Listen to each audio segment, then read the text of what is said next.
destroyed by the scandal at the heart of this inquiry. Those former postmasters include Joe Hamilton, Noel Thomas, Michael and Susan Rudkin, whose stories, together with many others, featured in the ITV drama Mr. Bates Against the Post Office, which has inspired the powerful groundswell of public and political interest in this scandal. That drama sees Joe Hamilton surrounded by paperwork, distraught and seeking assistance from the helpline. She didn't know what was going on, nor what to do. The help offered was no help at all, doubling a discrepancy before her eyes. Those scenes, which have had such impact, were real life for Jo, as detailed in her first witness statement to this inquiry back in 2021. Our clients' stories repeatedly echo that awful fear and the impossible questioning of themselves and Horizon. Time and again they asked for help. For many, because none came, the time came when they stopped asking for help. Time and again, faced with investigation and the threat of prosecution, they told the Post Office that there were unexplained discrepancies, unexplained problems with the system, that they did not take any money and that they were not dishonest. Time and again, they were prosecuted and convicted. Time and again, their lives were ruined. It's only as a result of the dedication of many hundreds of brave men and women postmasters and their supporters working together that some justice has finally been found in the greatest miscarriage of justice in the modern UK legal history. Now people are listening. Our clients are now finally being heard. They are not guilty, and they always were not guilty. And this phase has been critically important at getting at the real truth for them about what they went through. As our client Tim Brentnell told the inquiry as long ago as the 1st of March 2022 in Phase 1, Horizon merely provided the data that showed a shortfall, but it was people who chose to believe that data over myself or hundreds of other sub-postmasters. It wasn't Horizon that prosecuted us. It was the Post Office.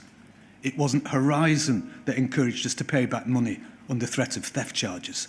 That was people at the Post Office. In this phase, the inquiry has begun, as Mr. Brentnell urged, to consider responsibility for the investigation and prosecution of postmasters.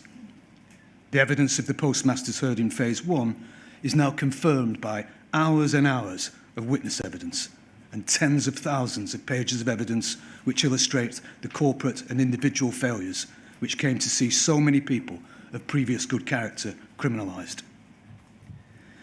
Yes, the evidence is of individual actions which were in some cases at best shameful. At worst, those actions now, as perhaps just a starting point, lay some witnesses open to rigorous criminal investigation. We represent 16 of the 22 case study core participants in England and Wales, and Mr. Alan McLaughlin in Northern Ireland.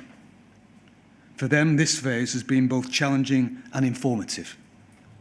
We obviously don't propose to go through much of the evidence that's been heard, such has been the scale of this phase, there just isn't time. But instead, in our address today, we focus on 3 primary submissions based on the evidence heard in Phase 4.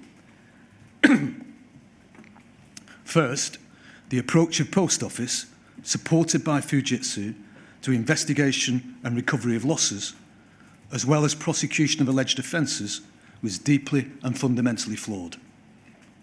Second, the management and oversight of investigations and prosecutions by the Post Office, as supported by Fujitsu, was willfully blind to or disregarding of the proper, lawful administration of justice. And thirdly and finally, an overarching focus on the commercial interests of both the Post Office and Fujitsu, including in protecting the brand reputation of both companies, contributed significantly and detrimentally to the prosecution of individuals in the face of faults in Horizon, of which the Post Office were or ought to have been aware. We now develop each of those in turn, sir. First, the approach of the Post Office, supported by Fujitsu, to investigation and recovery of losses, as well as prosecution of alleged offences, was deeply and fundamentally flawed. This is by far the longest section of our submissions. The other submissions are much shorter. Until this scandal was uncovered, the Post Office remained proud of its centuries-old heritage in law enforcement. A history of Royal Mail investigations, prosecutions and security was produced in 2010, and the reference is LCAS 40124. We can now see that that pride was severely misplaced long before 2010. It's said that it's only when the tide goes out that you can see who has been swimming without a costume. And now that the tide has gone out on Post Office and they've been forced to open up their books, we've been able to see just how wrong things were in Post Office law enforcement. That there was nothing to be proud of once Horizon came to blight the lives of a great many people. But before setting out just how the Post Office, supported by Fujitsu, failed in its duties as a prosecutor, it's important to briefly look back to the evidence which emerged in phases 2 and 3 of this inquiry in order to identify a number of factors which are critical to informing the analysis of where Post Office went wrong and why in investigation and prosecution. Factors that created the conditions in which this miscarriage of justice occurred. These factors contain, first, bugs, errors and defects from the outset and the institutional amnesia around them, the inadequacy of audit data and audits, and the policies developed around investigation and prosecution. The existence of bugs, errors and defects in Horizon impacting on the integrity of accounts and thus the integrity of investigations and prosecutions by the Post Office of necessity were known, or ought to have been known to both the Post Office and to Fujitsu throughout the life of both Legacy Horizon and Horizon Online, but they were ignored in apparent acts of institutional amnesia. We include the following very few examples which evidence that proposition. First, on behalf of Fujitsu, Paul Patterson accepted on the 19th of January, at page 16 of the transcript, all the bugs and errors have been known at one level or not for many, many years. Right from the very start of deployment of this system, there were bugs, errors and defects which were well known to all parties, actually. It was his evidence that the vast majority of bugs, errors and defects were shared contemporaneously with the Post Office. He accepted that this information ought to have been included in evidence provided by Fujitsu in support of Post Office litigation. Everything that was known about the troubled birth of Horizon, the acceptance incidents, and including, of course, the third supplementary agreement, would warrant real care in investigating any challenge to the integrity of Horizon. And indeed, that process fixes senior management in both organisations with the knowledge of problems in Horizon and fallibility as concerns the integrity of accounts which would affect prosecutions from the start. Yet there is no evidence of any such caution in the approach of either Post Office or Fujitsu. On the contrary, as highlighted in our opening for this inquiry and in our closing submissions for Phase 2, the priorities for both businesses appear to have moved swiftly in 1999-2000 from concern over integrity to the further commercial exploitation of Horizon. Further, when in 2001 the audit data loss occurred, it ought to have been clear that the audit trail was insecure. In 2003, Post Office was put on notice of omissions in evidence relied upon in evidence as a result of operator error. And again in January 2009, when Post Office was belatedly notified that bugs, errors and defects had impacted the critical audit trail for Horizon, this ought to have been an even greater reason for caution on the part of Post Office. Yet, in summer 2010, facing further revelations of bugs connected to duplicates in audit data, which impacted upon or potentially impacted upon evidence provided to the court, the Post Office was again willing to rely on Fujitsu assurances without independent testing. Mr. Patterson accepted that the information disclosed to relevant sub-postmasters about the 2010 bug was not the, quote, whole truth about audit data problems. Yet business as usual was resumed. Prosecutions continued undeterred. And indeed, this work ran in parallel with public relations efforts by the Post Office in response to growing concerns for injustice expressed in 2009 reporting from Computer Weekly, the BBC and The Grocer. By February 2010, the Post Office had adopted a stock line that the system was robust in response to such reporting. This was seen in an email from Hayley Fowle to David X. Smith, Michelle Graves, who managed executive correspondence, and others on the 2nd of February 2010. It's POL 402268, and it's at page 2, when she says, "I am providing our stock line, which states the system is robust." It will be for the inquiry to address precisely who knew what and when, at what level, and whether and to what extent Fujitsu held information back about the precise extent and nature of bugs, errors and defects to serve its own business interests. We note, for example, the initial approach taken to the summer 2010 audit data, the duplicate transactions bug. That initial approach appeared first to consider the impact on acceptance of Horizon Online. It was said in FUJ 3097046, "Please do not make any communication on this with Post Office for the moment." When information was provided to the Post Office, the inquiry may consider whether it was delayed, underplayed, or misrepresented on more than one occasion. Secondly, Post Office and Fujitsu both knew from the outset that the data held in the audit trail, and not only that held on the counter or provided as part of a standard ARQ request, would be crucial to any investigation based on the integrity of accounting data. But that was not acted on, and prosecutions continued without ensuring that the right data was accessible by investigators.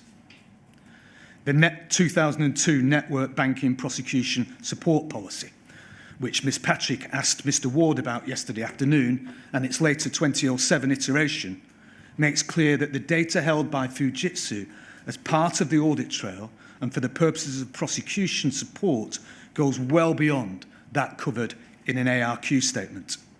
It makes clear that the work to be done by Fujitsu was to go beyond production of the material in an ARQ statement and a simple statement of fact. It refers to events data, which the inquiry has covered with Gerald Barnes and Mr. Simpkins and with Mrs. Chambers at some length. Yet this appears to have had little or no impact on the training offered to investigators, auditors, or the casework management team for Post Office. Evidence was consistent that no training was provided on what sat in the audit trail or its purpose. Indeed, a standard ARQ would never be enough to understand or interrogate the integrity of Horizon data, and that was expressly accepted by Paul Patterson on the 19th of January at page 57 of the transcript. And that was known or ought to have been known to both Fujitsu and Post Office by 2002. As just said, the 2002 Prosecution Support Policy demonstrated that to be the case. And Mr. Patterson confirmed that the data held by Fujitsu would include event logs, but that the routine checking of event logs by the Litigation Support Unit did not begin until after 2008. And that's page 55 of the transcript. So Fujitsu would have been aware that the Post Office was litigating on the basis of incomplete information from pretty much the start of the process.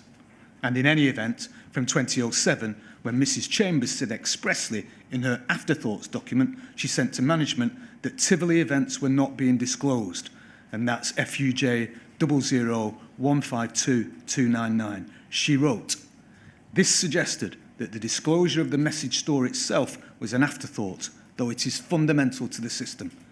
And, quote, surely the full message store has to be disclosed in all cases, unquote." And yet that was not acted on. And critically, and in any event, it's admitted that the audit trail held by Fujitsu lacked the integrity required by the contractual arrangements agreed with the Post Office. That's at page 39 of the transcript of Mr. Patterson's evidence. So the data that was available and used for prosecutions was never really adequate nor sufficient. And moreover, the Post Office MBSC and Fujitsu's HSH and higher levels of support appeared to operate on an unjustifiable default presumption that without further evidence, the cause of any discrepancy would be user error.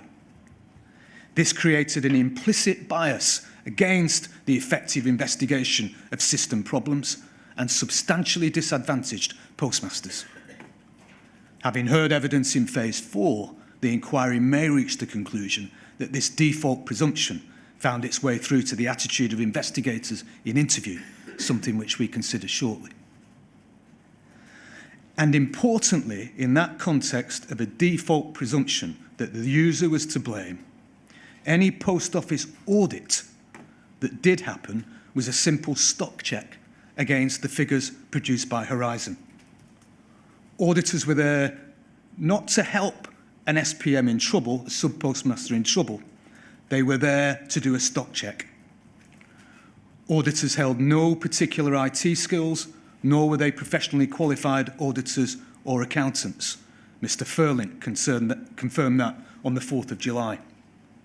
The identification of any apparent shortfall resulted in near automatic consequences for a postmaster: suspension, a contractual inquiry, and a possible criminal investigation followed.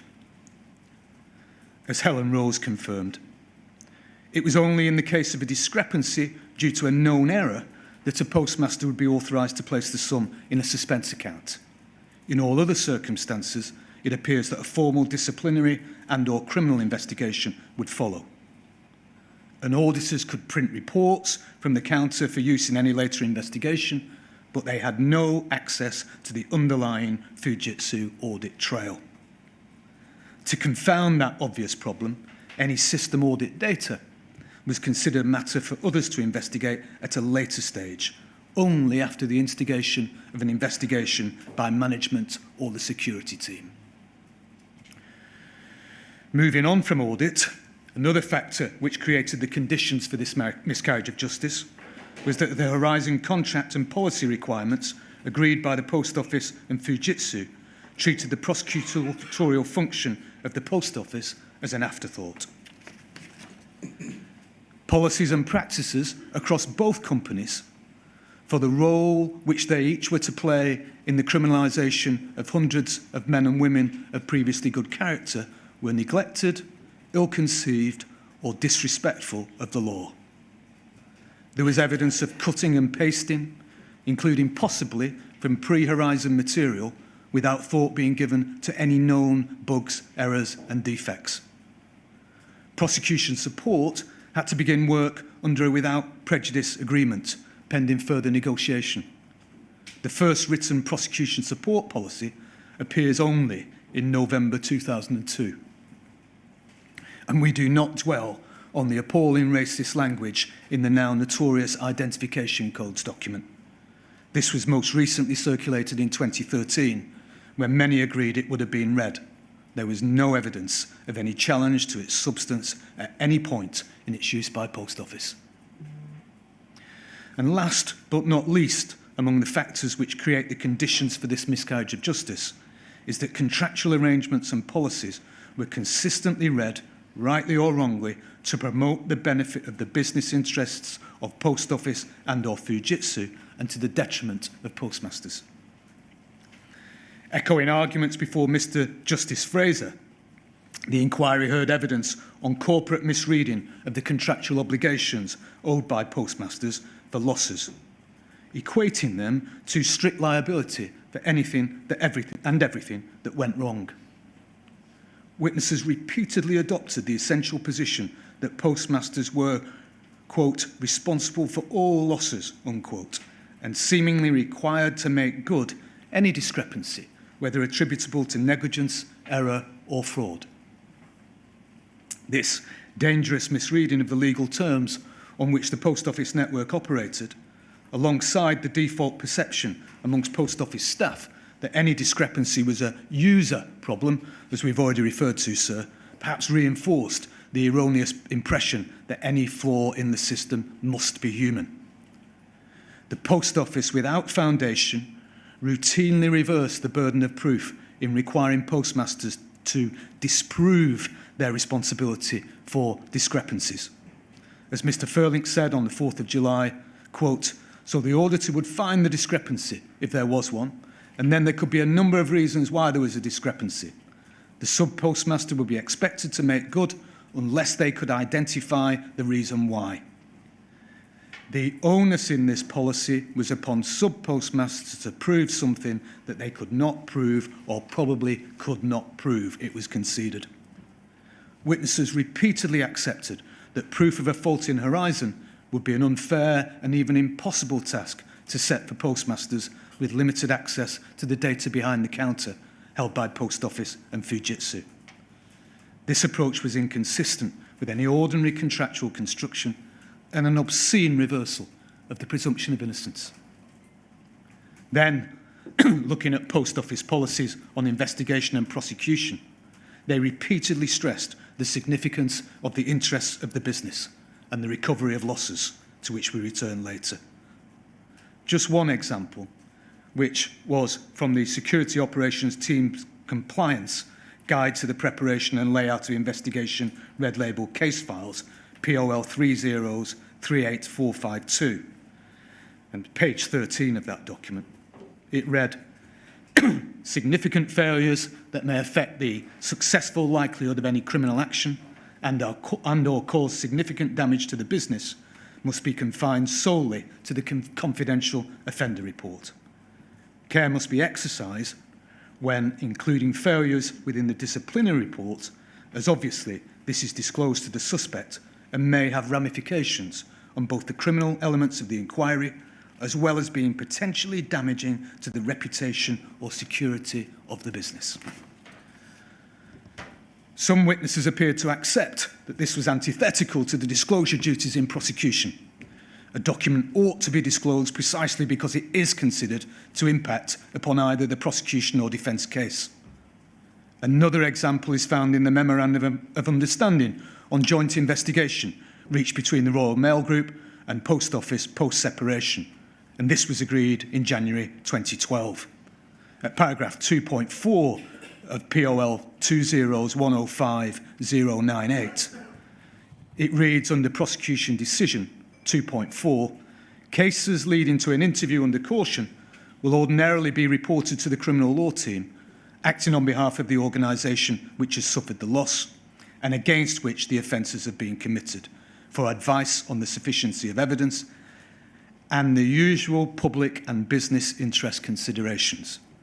There may be exceptions to this where the lead business is the more appropriate choice, and this will normally be at the discretion of the appropriate legal team and the Royal Mail Head of Investigations and Post Office Limited Senior Security Manager, Security Operations." The issue of business interest in prosecution decision-making was addressed squarely by Duncan Atkinson, King's Counsel, in his evidence. He said, perhaps with a degree of understatement, quote, "There was also, in the material I saw, references to a series of factors that it was considered relevant to a prosecution, which included the best interests of the business and the integrity of the Mail, as opposed to the much more nuanced and detailed set of criteria that would or should be applied to a prosecution decision by reference, for example, to the Code." And that was on the 5th of October 2023 at page 56. And the inquiry may consider whether this focus on business interests reflected or fostered a culture which degraded the administration of justice, objectified and diminished the subject of the investigation, and encouraged instead a focus first on the bottom line. And we return to this in our third and final main submission. Any proposition that problematic policies were ironed out in training or practice notes and judged in the light of the evidence on the case studies identified by the inquiry is simply unsustainable. At each stage, there were clear flaws which, whether by design or practice, substantially disadvantaged the postmaster. The inquiry also has the evidence of Mr. Atkinson that in policy and in practice, the Post Office skipped over core steps and ignored legal obligations fundamental to the duties of a responsible prosecutor. We do not revisit his detailed conclusions, but highlight particular faults in investigation and prosecution on which the inquiry may wish to draw, and we hope these may in fact echo the conclusions of Mr. Atkinson and the experience of many sub-postmasters in evidence. And just go into those faults now with investigations and investigators. Sub-postmasters told post office investigators, security managers, that there were unexplained discrepancies, or they blamed the system outright. The post office did not listen or refuse to hear, and we make a number of points about their approach. The inquiry might conclude that post office investigators, security managers, were underqualified, ill-trained and under-supervised. The inquiry heard of the short weeks of training completed in-house, followed by mentoring in-house, which it might conclude perpetuated a particular brand of post office practice. Interviews with suspects, which were fundamental to the post office prosecutorial approach, were handled unprofessionally, both in their conduct and their presentation, for the purposes of prosecutorial decision-making and for trial. Following the theme of the default position in the contract that the postmaster was responsible for all losses, there was an apparent default assumption of fault and dishonesty in the face of any horizon discrepancy. The inquiry saw it in the interviews of David Blakey, inexplicably asked about whether he had been in an adulterous relationship and faced with the suggestion that his ill wife would be investigated. And Alison Hall, whose position was not 100%, whose position that Horizon was not 100%, was not reflected in her suspect offender report, to name just two examples, and even saw the investigators asking Lynette Hutchings why it was that she did not have a solicitor based locally to her, but instead had retained the services of Izzy Hogg, who had represented Joe Hamilton, Seema Misra and others. Time and again, postmasters were aggressively accused of lying simply because they could not explain where the money had gone. The interviewer would typically ask, "Where has the money gone?" The postmaster would reply, "I don't know," to which the interviewer would respond, "You're lying." Investigators faced with challenges to Horizon repeatedly failed to explore reasonable lines of inquiry. And the failure to explore reasonable lines of inquiry went beyond challenges to Horizon data. Investigators were not trained in the operation of Horizon, nor in the role of the audit trail. They were not technically qualified. When Horizon issues were explored, the Post Office was completely reliant on Fujitsu for the answer. Fujitsu was relied on to explain away any questions. It marked its own homework. The handling of expert evidence by Post Office investigators, supported by Fujitsu, was fundamentally and irretrievably flawed and inconsistent with the requirements of fairness and proper criminal procedure. No expert declaration, for example. Moreover, there's no question that the security team were aware of repeated challenges to Horizon integrity. Any suggestion that cases were never discussed or that the team was unaware of the challenges in the press ought to be treated with contempt, we say. And there'll be no need to remind the inquiry that we had the truly extraordinary evidence of Mr. Ward yesterday as to his involvement in the proposed expert evidence of Gareth Jenkins in the case of Noel Thomas. Investigators' handling of ordinary witness evidence was often fundamentally and irretrievably flawed as well, and inconsistent with the requirements of fairness and proper criminal procedure. We have in mind, for example, that Stephen Bradshaw allowed Cartwright King to write and serve his statements for him, even though he did not agree with the contents. And the inquiry will remember the evidence of Catherine Oglesby, who appeared almost astonished that anybody would even think that she would have been responsible for what was in her own signed statement. Investigators' handling of disclosure, including requests from the defence, was also irretrievably flawed and inconsistent with the requirements of fairness, justice and proper criminal procedure. And the investigators actively helped shape the prosecution approach to particular cases in order to protect the interests of the business to the detriment of the defendant. The inquiry heard numerous examples of investigators attending conferences with counsel and involved in discussions on plea, including at the door of the court. Stephen Bradshaw's self-appraisal in respect of Jacqueline MacDonald's prosecution was a case in point.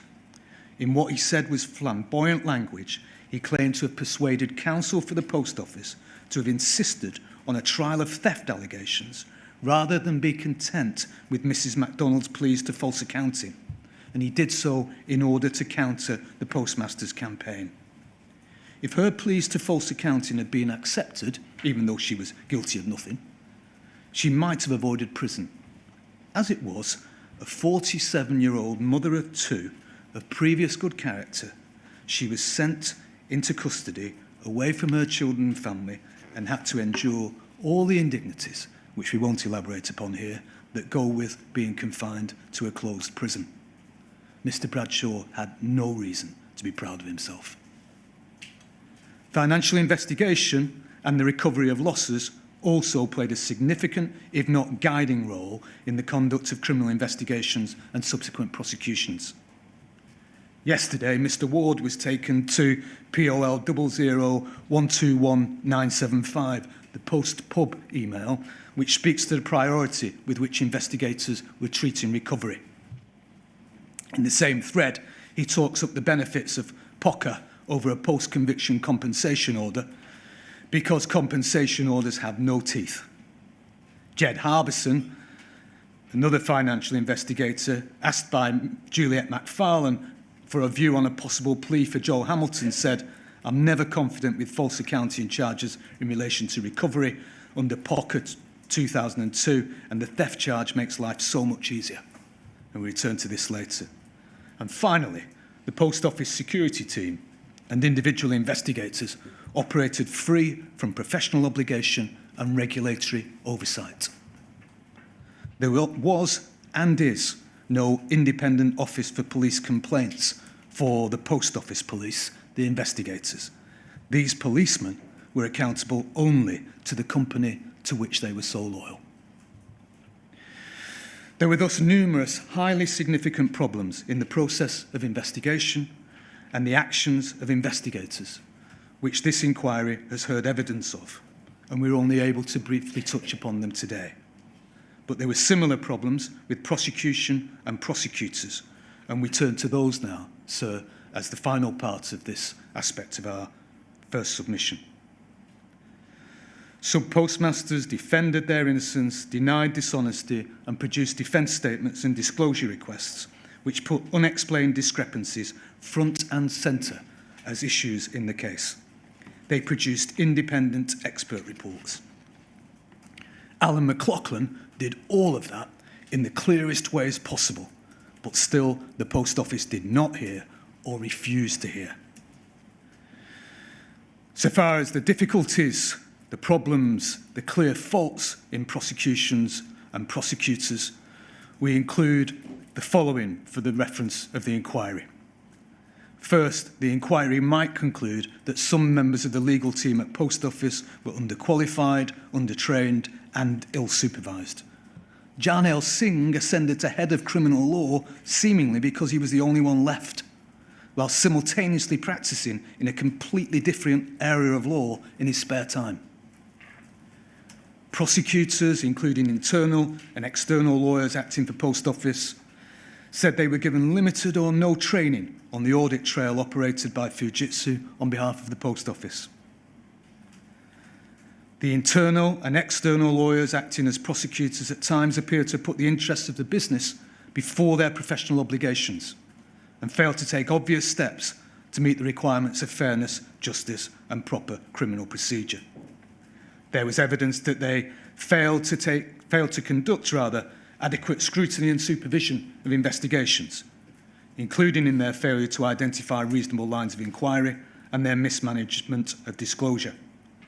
They also failed in their instruction of expert evidence and served and relied upon expert evidence which was obviously not compliant with the standards required in both civil and criminal litigation, and these were trained lawyers.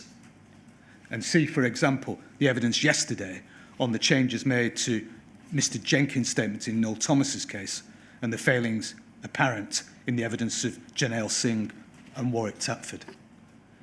They failed in respect of disclosure duties, including in the handling of third-party disclosure from Fujitsu and in the direct response to defence requests.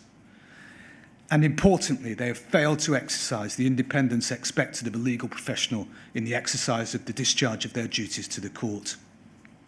For example, in January 2010, Mr. Singh called disclosure requests by Mrs. Misra's legal team unreasonably and unnecessarily raised, and sought counsel's advice thinking, quote, this may have a wider implication for the business.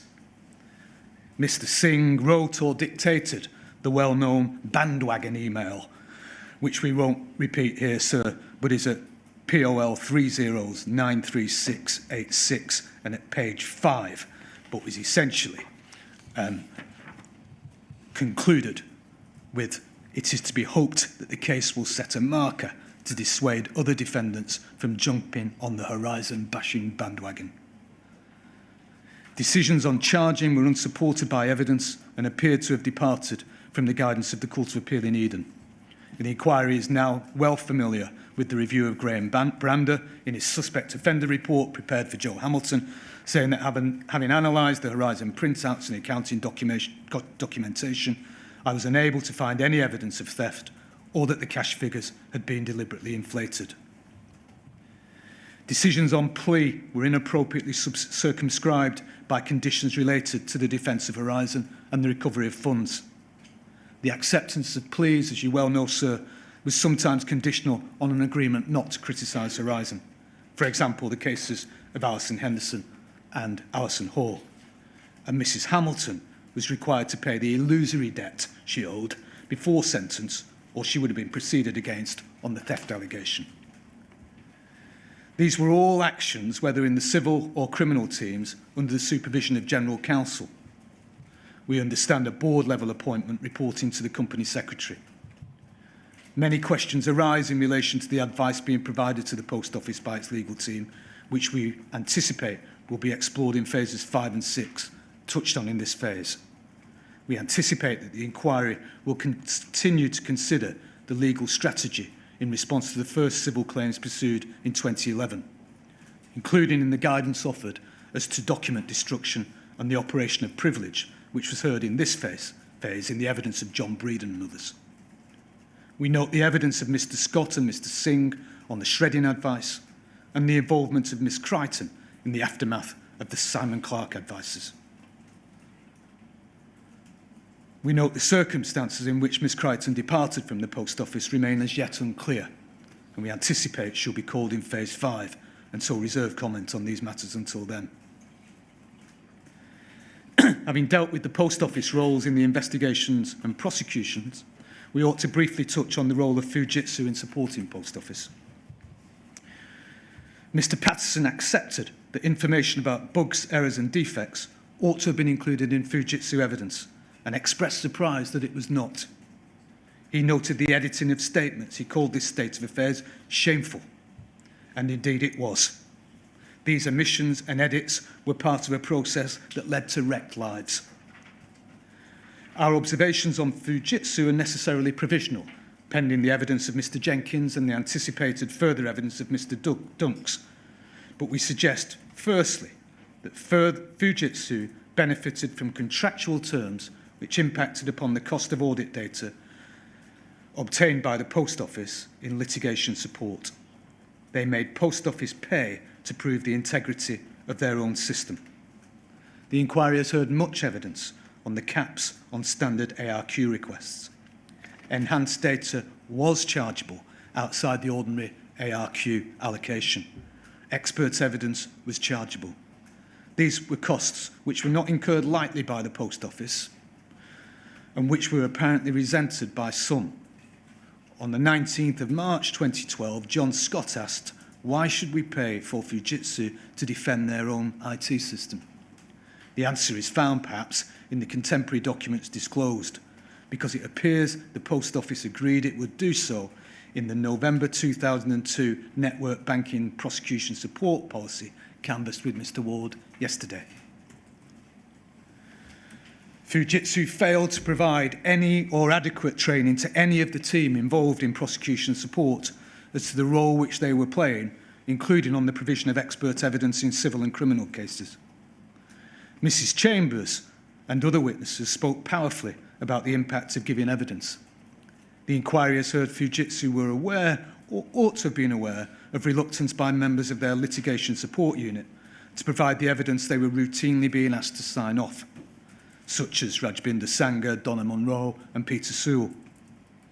The inadequate steps taken by the legal team for the Post Office in respect of witness statements and the instruction of expert evidence was addressed at length in evidence, but the same allegation of inaction could also be levelled at Fujitsu. Diane Matthews provided a wholly inappropriate assurance to Mr. Jenkins that giving evidence would be just like it was on TV.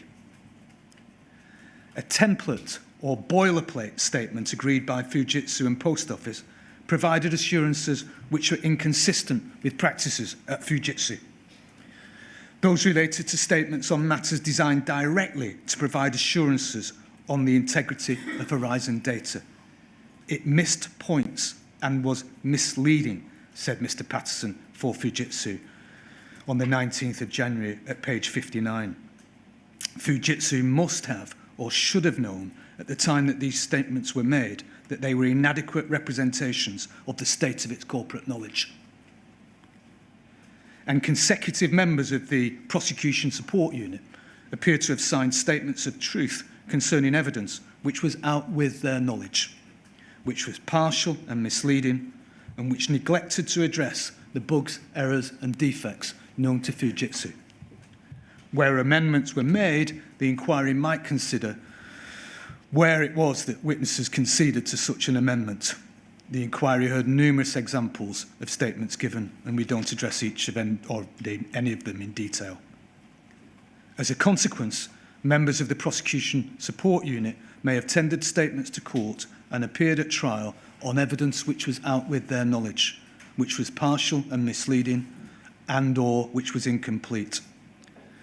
And as mentioned earlier, feedback from Anne Chambers on the need for change in the approach taken by Post Office and Fujitsu to litigation support was seemingly shelved by management. It appears that the legal team and corporate legal counsel for Fujitsu were, or ought to have been, aware of the significance of the role of the Prosecution Support Unit. On ARQ data integrity problems, for example, an email notifying John Scott of a possible integrity problem in an ARQ, on the preparation of statements for court, and the proposed amendment of template statements prepared by the Post Office. They were involved in questions of integrity arising in the development of Horizon Online, where the Post Office sought an express undertaking to support Post Office in litigation to prove the integrity of Horizon, which was raised with Mr. Dalvarez in Phase 3. So problems occurred, sir, of a really serious nature in investigations and prosecutions by Post Office and the support of Fujitsu. Our second main submission, and as I said earlier, this and our final submissions are much shorter, is that the management and oversight of investigations and prosecutions by the Post Office, as supported by Fujitsu, was willfully blind to or disregarding of the proper lawful administration of justice. The challenges to the integrity of Horizon, brought by sub-postmasters, were brought to the attention of management in the Post Office, in individual prosecutions, in civil claims, and eventually in the press. Still, the Post Office did not hear those warnings and/or refused to hear them. We advance 8 propositions about Phase 4 evidence on the involvement of management in investigation and prosecution. First, as the evidence of Mandy Talbot confirms, the existence of challenges to the integrity of Horizon were drawn to the attention of management, including Rod Ismay and David X. Smith, at the Post Office as early as 2005. And there is POL 20107426, the briefing on Castleton and other cases on the 23rd of November 2005, to confirm that. Second, at the very time that Noel Thomas was being investigated, suggestions made by Mandy Talbot in 2005 in the course of the Castleton case included a clear recommendation for the involvement of independent expertise beyond Fujitsu and a more consistent joined-up approach by the Post Office. Her recommendations appear to have been discussed and then largely stalled. Third, proposals for an independent external review in March 2010 were shut down following contact between several senior managers, including the head of criminal law, the head of security, and the head of product and branch accounting. Fourth, the reason for this shutdown was plainly directly linked to duties of disclosure which would arise and the impact on challenges to Horizon. Fifth, the subsequent ISMAE report was a whitewash, and there's no other term for it, reflecting the stock line that Horizon was robust, agreed before February 2010, for which now no one in post office management appears willing to own responsibility. Sixth, despite repeated recommendations for a coordinated approach to Horizon challenges, it appears there was no substantial effort to collate a record of challenges until 2012, when Helen Rose was said to have prepared a spreadsheet of approximately 20 cases after she produced a short report. Regrettably, this report of the 30th of August 2012 painted an incomplete and misleading picture. Seventh, this critical information relating to internal concerns around Horizon, which had gone on for so long, was not disclosed to defendants in criminal prosecutions, including where there were specific requests for disclosure of other challenges by defendants raising questions of Horizon integrity. And 8, steps taken in post office management after 2005 served to substantially delay the process of independent scrutiny, which began only with Second Sight and continues to this day with this inquiry. There are substantial questions to be asked over the role of management in both the Post Office and Fujitsu in shaping this scandal. Phases 3 and 4 together make clear that senior management were involved in decision-making designed to protect Horizon, to deflect challenges to Horizon, and to manage publicity around Horizon. These included members of more senior management with reporting lines into the board or roles in reporting to board level. For example, Rod Ismay through the Risk and Compliance Committee, John Scott and Susan Crichton. Mr. Ward was yesterday shown a document suggesting that access to ARQ data and contract caps were discussed at executive committee level in 2003, and that was POL 00114-566 at 37. The role and responsibility of General Counsel, both at Fujitsu and the Post Office, remains to be fully explored. But it's anticipated that the inquiry will return to these themes further in phases 5 and 6. Our third and final submission is that there was an overarching focus on the commercial interests of both the Post Office and Fujitsu, including in protecting the brand reputation of both companies, which contributed significantly and detrimentally to the fair prosecution of individuals in the face of faults in Horizon of which the Post Office were or ought to have been aware. The evidence in this phase has been informative as to why these failings might have been able to continue for so long. These are matters which the inquiry will continue to consider in phases 5 and 6, and we will return to the significance of any learning for the inquiry's recommendations at the close of the inquiry. But we have 3 main points to consider under this submission at this stage. First, culture and attitude. Emails and correspondence unearthed by this inquiry provide illustrative flashes of an arrogantly dismissive attitude adopted both by the Post Office and by Fujitsu staff when it came to Horizon challenges. The inquiry may conclude that where professional curiosity perhaps ought to have sparked inquiry, instead, assumptions were made based upon a prevailing institutional attitude which started with postmasters wrongly deemed responsible for all loss and ended with the assumption that all postmasters were crooks in absence of evidence to the contrary. This was not just a coal-face problem which could be explained away as workplace banter, never intended to see the light of day. It was a thoroughly defensive attitude designed to protect the interests of the business and which impacted decision-making. In POL 00169-170, on the 22nd of October 2010, Rod Ismay forwarded on the Jarnail Singh bandwagon email to others in very senior board-level positions at the Post Office, including Dave Smith, Susan Crichton, who was General Counsel, Mike Young, and others.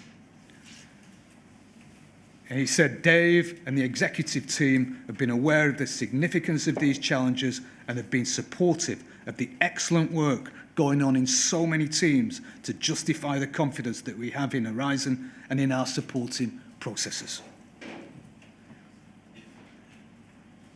That much demonstrates how widespread this attitude was and how high up it went. Far from reprimanding Mr. Singh for his emotive, gloating response to the conviction of a postmaster, the executive team were associated with the thanks offered by management to him for his efforts. This was, of course, over a year since the Computer Weekly article in 2009, at least 6 months since Post Office rolled out its stock line that Horizon was robust, and very shortly after Mr. Ismay had completed his Horizon Integrity Report in August 2010.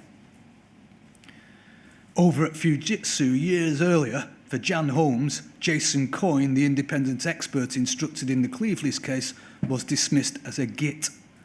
And Peter Sewell later, of course, called Mr. Castleton, quote, a nasty chap. Asked about his role in the 2007 bug reported to Post Office in 2009, he said, quote, we all protect our own companies, unquote. And that's at INQ 40/16 at pages 111 to 112. The inquiry might ask what, if anything, was ever done by Post Office and or Fujitsu senior management and board to dispel or to discourage this kind of us and them blinkered win-at-all-costs culture. Was it rather, at the very least, tacitly encouraged? Secondly, recoveries, performance and reward. In phases 3 and 4, the inquiry heard evidence of the keen focus placed on recovery of perceived losses, both in policy and in practice, to the Post Office business. This is consistent with the entire security team being, for several years, where documents were available, subject to performance targets requiring first 40% recovery of losses, with a later increase in the target to 65%.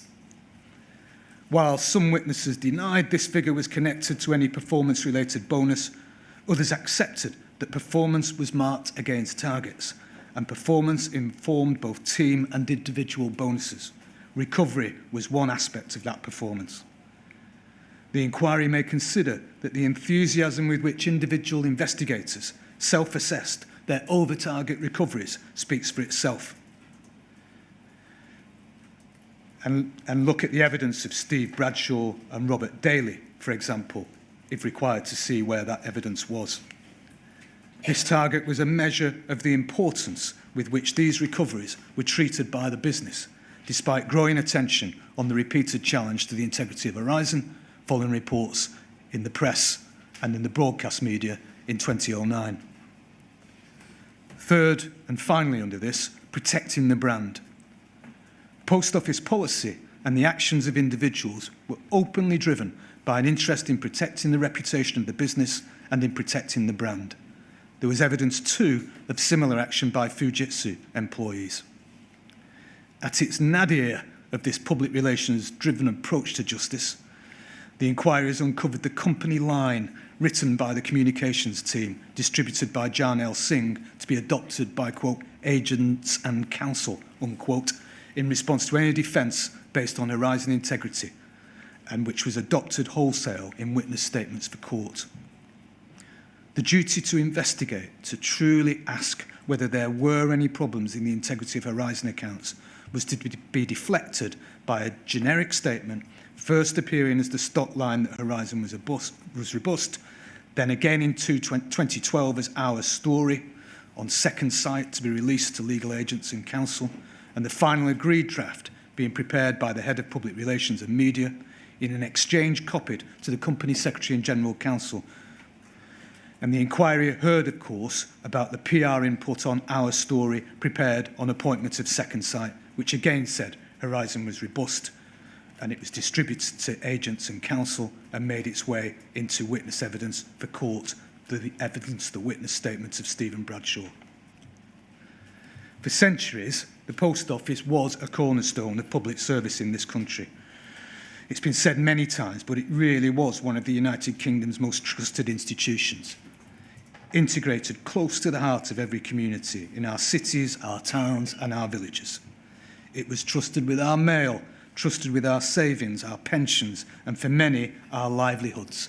But those images are now long gone. The future of both Post Office and Fujitsu was intrinsically linked to the success of Horizon. Horizon simply could not and would not be allowed to fail. We saw that in Phase 2, and we see it in Phase 4. Postmasters were easy targets to point to persecute, to prosecute, and to pursue for apparent losses. And, by contrast, Horizon could not and would not fail.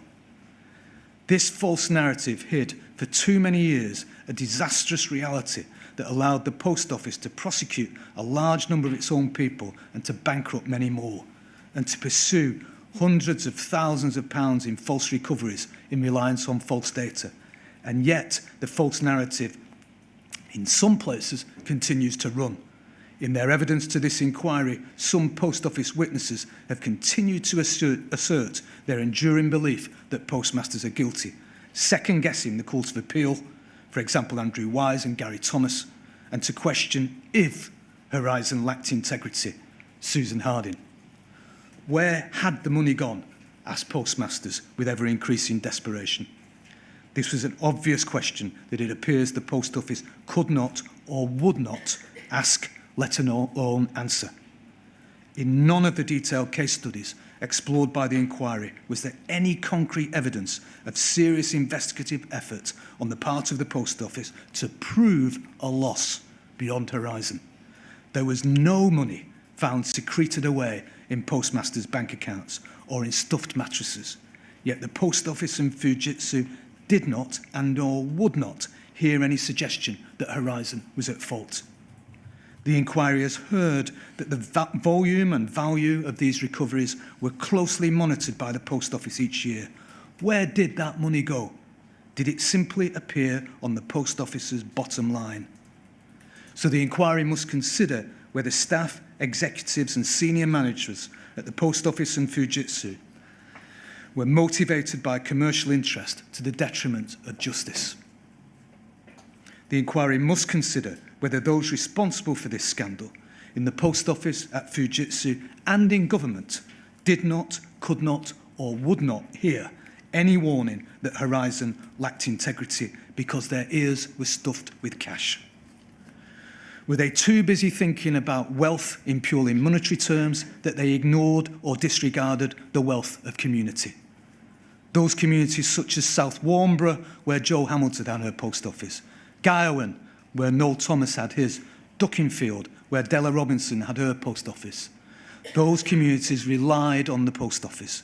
Jo Hamilton kept the pension cards and PIN numbers of the elderly residents in a drawer at her branch so that she could look after them. All of that was something you couldn't put a price on, but which was incredibly valuable.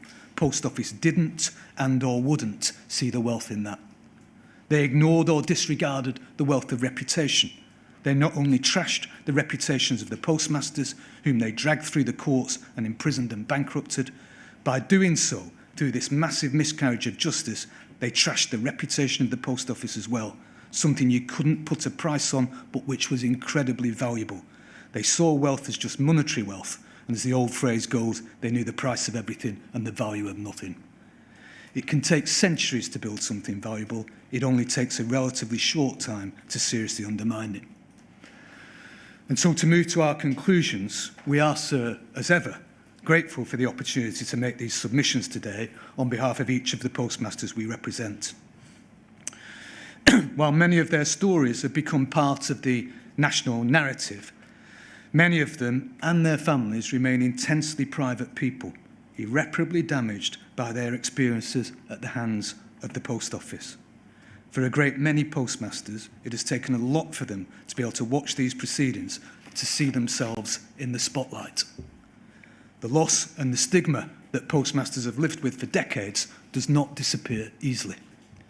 They remain grateful for the work of the inquiry so far, not only in further unearthing the dirty, difficult truth behind this scandal, but in pressing the Post Office and government on their commitment to provide prompt, full and fair compensation, to try and ensure that offers that are made to them are not, in the very recent words of Alan Bates, derisory, offensive, and after all this time, yes, cruel. And this phase highlights that the individual decision makers who failed in their responsibilities as prosecutors must be under a different but similarly bright spotlight, as must the shared failures of governance which lie behind this scandal. Anything less would neglect to ensure that lessons are learned for the future about the dangers which lie in the confluence of commercial interest, individual ambition, and criminal injustice. The cost of this scandal includes what may be irreparable damage to the Post Office in our community consciousness. The next stages of this inquiry will focus further on the shared financial responsibility for redress owed not only by Post Office and the public purse, but by Fujitsu. Those we represent do not wish to see any constructive steps to compensate all postmasters await any such attribution of responsibility as may follow the evidence in this inquiry. Tragically, postmasters continue to die before any offer of proper, full and final compensation. Others continue to grapple with delays in administration, which is continuing their trauma and delaying yet further their capacity to move on and enjoy the rest of their lives.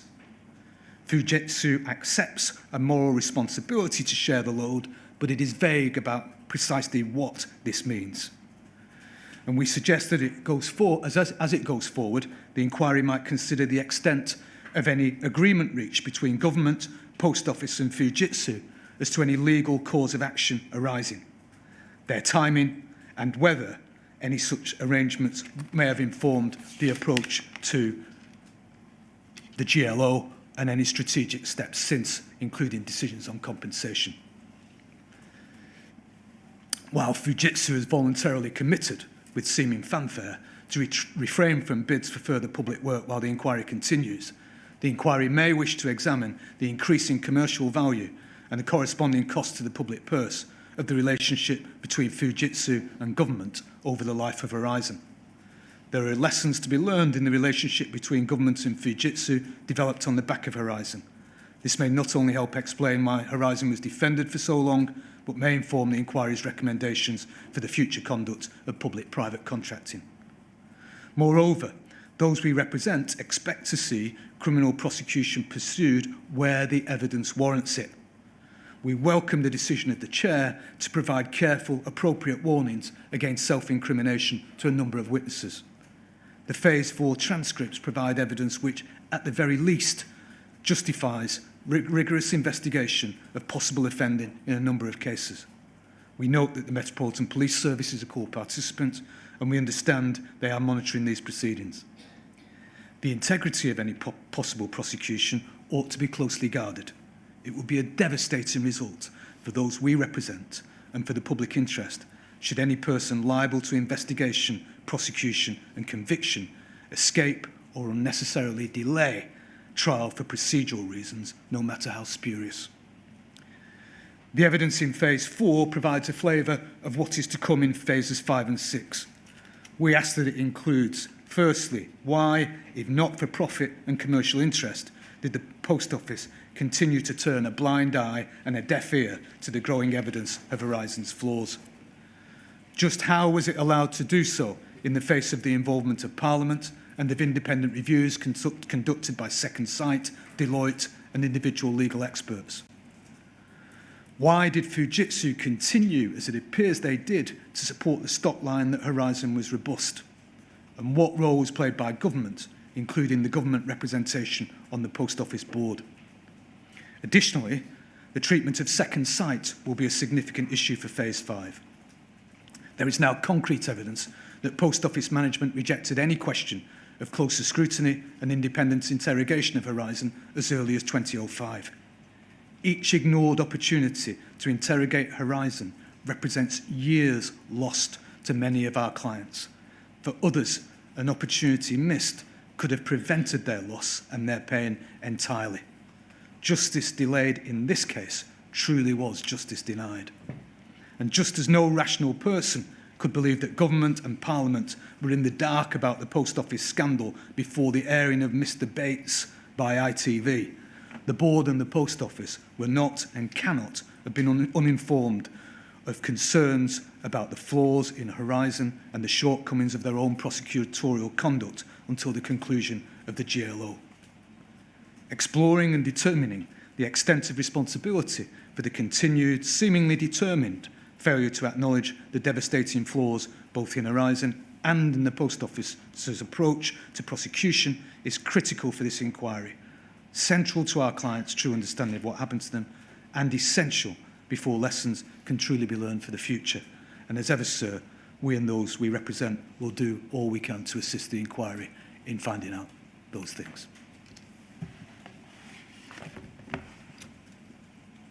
Mr. Maloney, thank you very much for your submissions. Those of you who follow the inquiry will know that occasionally I congratulate Mr. Maloney for the accuracy of his predictions as to the length of his submissions. On this occasion, he was within 2 or 3 minutes of his prediction, and that is a mark of excellent advocacy, if I may say so.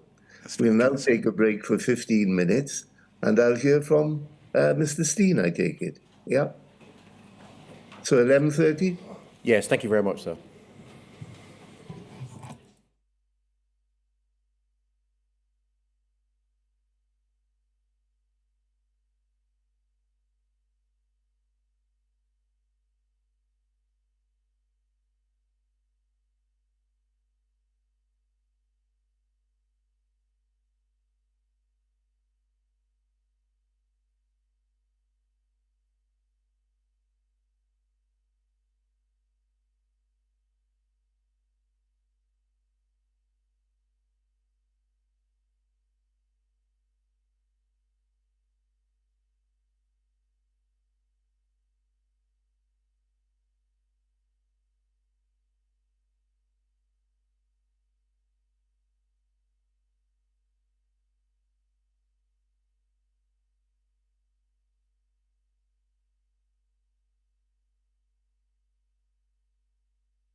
of advocacy coming back to Greece.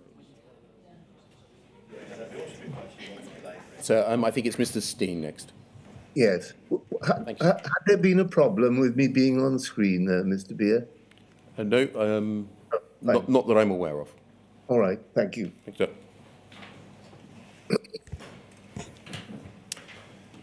Sir, Phase 4 has pulled back the curtain on the decades of the great post office cook-up and cover-up. That has been made up of these 4 key ingredients: the disdain and dislike of sub-postmasters by the post office and their employees, because, and I quote from a post office investigator, they are all crooks. Secondly, an appalling lack of professionalism of lawyers combined with bullying investigators. Thirdly, a refusal to investigate the Horizon system because of what that would reveal. And lastly and finally, fourthly, the post office cult. The almighty post office must be protected at all costs. Sir, what an awful cocktail, a Molotov cocktail, that they consistently over these decades threw at sub-postmasters, their families, their managers and their staff. In doing so, wrecking mental, physical and economic health. Sir, we suggest that the least that we can expect of publicly and taxpayer-funded organisations is that they will do what is right when no one is watching, not do what is unconscionable because they think nobody will find out. Let me deal with the consistency of attitude towards sub-postmasters. Phase 4 started in Phase 3. You will recall the statement, and sir, we will provide a copy next week of my speaking notes, which will contain all references, and otherwise I won't therefore refer in this speech to references today. So you will recall the statement of Susan Harding, the designer of the Impact Programme in 2003 to 2006. The programme that largely removed the suspense account, meaning that to balance, sub-postmasters had to pay up and not dispute a shortfall. At paragraph 31, page 7 of her statement, it says this: it was agreed during the design of Impact that the suspense account would be removed, as historically it was used by sub-postmasters to hide discrepancies in their accounts rather than resolve them. In the questions asked of Ms Harding by Mr Beer, King's Counsel, on the 22nd of February 2023, Ms Harding confirmed that she worked on the principle that prior to Horizon that sub-postmasters did have losses and hid those losses. We have seen through the evidence in Phase 4 that this has been the mindset that informed the actions taken by the Post Office against sub-postmasters since the introduction of Horizon. Essentially a mindset that was echoed through to Mr Thomas's slanderous email to Mr Graham Ward, who gave evidence yesterday in 2015. No investigation of the Horizon system could be allowed. Mr Pardo said in his evidence to the inquiry on the 29th of November of last year, there was a persistent sentiment that the system was fit for purpose. I was never in a meeting when it was discussed with me the concept of putting the brakes on prosecution activity. It's clear that there was a fear that to do that would immediately cast doubt on prosecutions that had been completed, that had gone before. Mr Wilson, the head of criminal law at the Post Office, sent an email on the 3rd of March 2010 in which he told his colleagues, an investigation will be disclosable as undermining evidence on the defence in the cases proceeding through the criminal courts. Going on to say, The potential impact, however, is much wider for Pol, in that every office in the country will be seen to be operating a compromised system with untold damage to the business. To continue prosecuting alleged offenders, knowing that there is an ongoing investigation to determine the veracity of Horizon, could also be detrimental to the reputation of my team. Anne Chambers told the inquiry in her Phase 4 evidence on the 27th of September of 2023 that the Post Office's priority in 2007, she was referring to, was not to assist sub-postmasters. She said it was fairly clear that the Post Office were keen on defending the integrity of their system rather than trying to get to the bottom of issues, whether system problems or business problems affecting individual branches. Ms. Chambers said that she had expressed these views in a disregarded afterthoughts document, which she produced following Mr. Castleson's case. And we mustn't forget the 2010 Receipts, Payments, Mismatch, Bug, Meeting Notes document that we've looked at many times. The document described as dynamite by Dan Matthews, which shows Post Office and Fujitsu joining forces to concoct unacceptable and disingenuous solutions in relation to one of the many bugs that plague the system, leaving you, sir, to ask the question of witnesses. Which one of those solutions were ever used? Mr. Ismay, Post Office's head of product and branch accounting, set out his views in his whitewash report on the 2nd of August 2010, where he repeats in essence Mr. Wilson's concern: adverse publicity and reputation, and nothing about do the right thing. He concluded that there should be no independent review of Horizon because this could lead to a perception that the Post Office cast doubts on its own system. In his evidence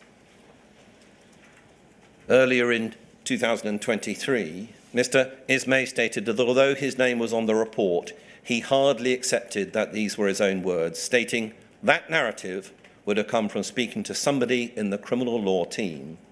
I imagine it probably came from a conversation with Mr. Rob Wilson. Mr. Beer asked Mr. Wilson about these matters in October of 23. Mr. Beer's first question in relation to this: was it your view that the Post Office should just grit its teeth and get on with prosecuting people? Mr. Wilson: I think so, yes. When Mr. Pardo was asked by ourselves on the 29th of November, at page 150 of the transcript, whether the persistent sentiment that the system was fit for purpose came from his boss, John Scott, he agreed that this was the case. The one I remember probably with greater clarity is the Paula Vennells communications, he said. I'm sure that that preceded known media interest that was imminently about to go public, essentially saying, look, folks, this is likely to be out within the public domain, and the approach we are taking is this, and this, to paraphrase.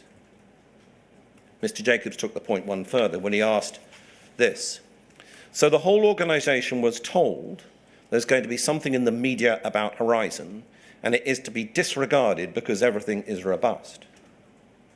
Mr. Pardo replied, I certainly recall reading a written rebuttal and position that the business were adopting, yes. For further insights into the Horizon cover-up, we should look at what was said in Mr. Coyne's evidence in July of 23. Mr. Coyne was a jointly instructed expert in the Cleverleys case, so he was Pol's expert. He advised that the whole estate was suffering from problems. Mr. Maloney has dealt with this already in his submissions today, recalling that Mr. Coyne was called a git for his trouble. The inquiry will also recall the letter in February of 2004, which adds to this, in which Mr. Keith Baines of the Post Office wrote to Colin Lenton-Smith at Fujitsu and said, As I'm sure you will understand, the Post Office is concerned by these findings, not only in relation to this particular case, but also because of any precedent that this may set. Going on to say, and that may be used by Post Office's agents to support claims that the Horizon system is causing errors in their branch accounts. So the Post Office knew that the Horizon system was defective, but still sought to bring prosecutions of sub-postmasters, bring civil actions against postmasters, and refused to investigate these issues because the sub-postmasters might catch on to the truth. In Phase 4, we have seen a parade of liars, bullies, amnesiacs, and arrogant individuals give evidence before you. This has been a mixed experience for many of our clients. Shazia Sadiq has said, "I came to the inquiry to see my tormentor, but he wouldn't look me in the eye." Indeed, in a lot of cases, our clients have been appalled to see the extent at which Post Office staff members treated sub-postmasters as subhumans. They hounded and harassed and in some cases drove decent and honest men and women to their graves. It has been noteworthy, we say, that for every witness who has been brazen about their behaviour, there have been others who have chosen to plead amnesia. We have witnessed, sir, a chorus of cowards who deny any memory of involvement in this scandal. Two stark examples of such amnesia are provided by the evidence of Suzanne Winter and Lisa Allen, respectively. They claim to be unable to recall trials in 2004 and 2007, which they attended and gave evidence, notably those trials where sub-postmistresses were found not guilty. We have also heard from witnesses that have sought to tell the inquiry that the message from above was that any complaints from sub-postmasters about the Horizon system was to be denied and that the system was robust. A dishonest message, sir, that shows that honour has been lost in the post at the Post Office. We know, of course, that the inquiry cannot make any findings as to criminal or civil liability. But our clients take some small comfort in the fact that the Metropolitan Police and Solicitors Regulation Authority have followed the hearings closely.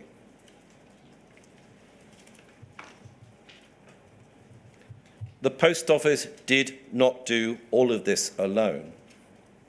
Fujitsu were complicit from the outset. Mr. Patterson told us on the 19th of January that Fujitsu knew about the bugs, errors and defects for many years, and right from the very start of the deployment of the system. Ms. Munro acknowledged Fujitsu's complicity when answering questions from ourselves on the 18th of January of this year. She was asked whether she thought postmasters' mistresses were being prosecuted in circumstances where the Post Office, with Fujitsu's assistance, was misrepresenting the robustness and integrity of the Horizon system. Her answer was, based on what I've seen and read today, I would say yes.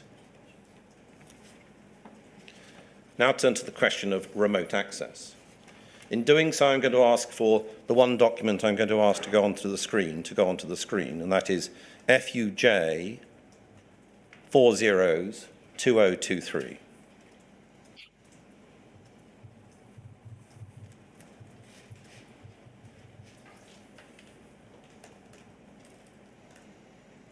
Could we go, please, to page 13 of 18, using the internal pagination at the bottom. And highlight, please, the paragraph at the top, which is 2.7.1.5. Thank you. So in dealing briefly with the evidence that relates to remote access, it is helpful to remind ourselves of what was said in relation to the Horizon system about third line and fourth line, the support service. This document is dated, as we can see, the 31st of August 2006. And it sets out that the application support service, fourth line and third line support service work closely together in the identification and resolution of software incidents requiring bug fixes. That's what they did. Let's add to that remote access. In phase 4, the inquiry heard the evidence of Anne Chambers in September, who accepted that there were occasions where the Fujitsu team would use a branch user ID when inserting transactions. In those circumstances, the insertion would not be detectable. Of course, Mr. Roll told the inquiry in March 2023 that the amount of access to terminals that Fujitsu had was pretty shocking.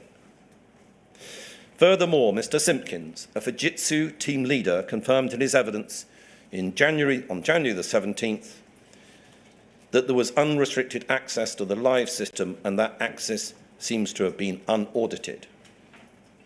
It is more than clear that if Fujitsu and the Post Office had come clear about the bugs, the purposes of the helplines, the interactions, the fact that the teams at 3 and 4 of the service line were fixing bugs in combination with remote access, if that had been revealed in relation to any matters taken against sub-postmasters and mistresses in either civil or criminal actions, any judge having that brought to their attention would have required further and deeper information.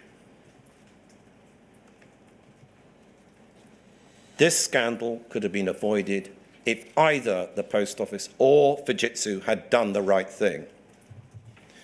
Fujitsu, we say, chose to hide behind its contract, actively supporting its contractual partner and financial benefactor, and getting a few more years of public contracts, adding to its billion-pound global empire. The document can come down from the screen with my thanks.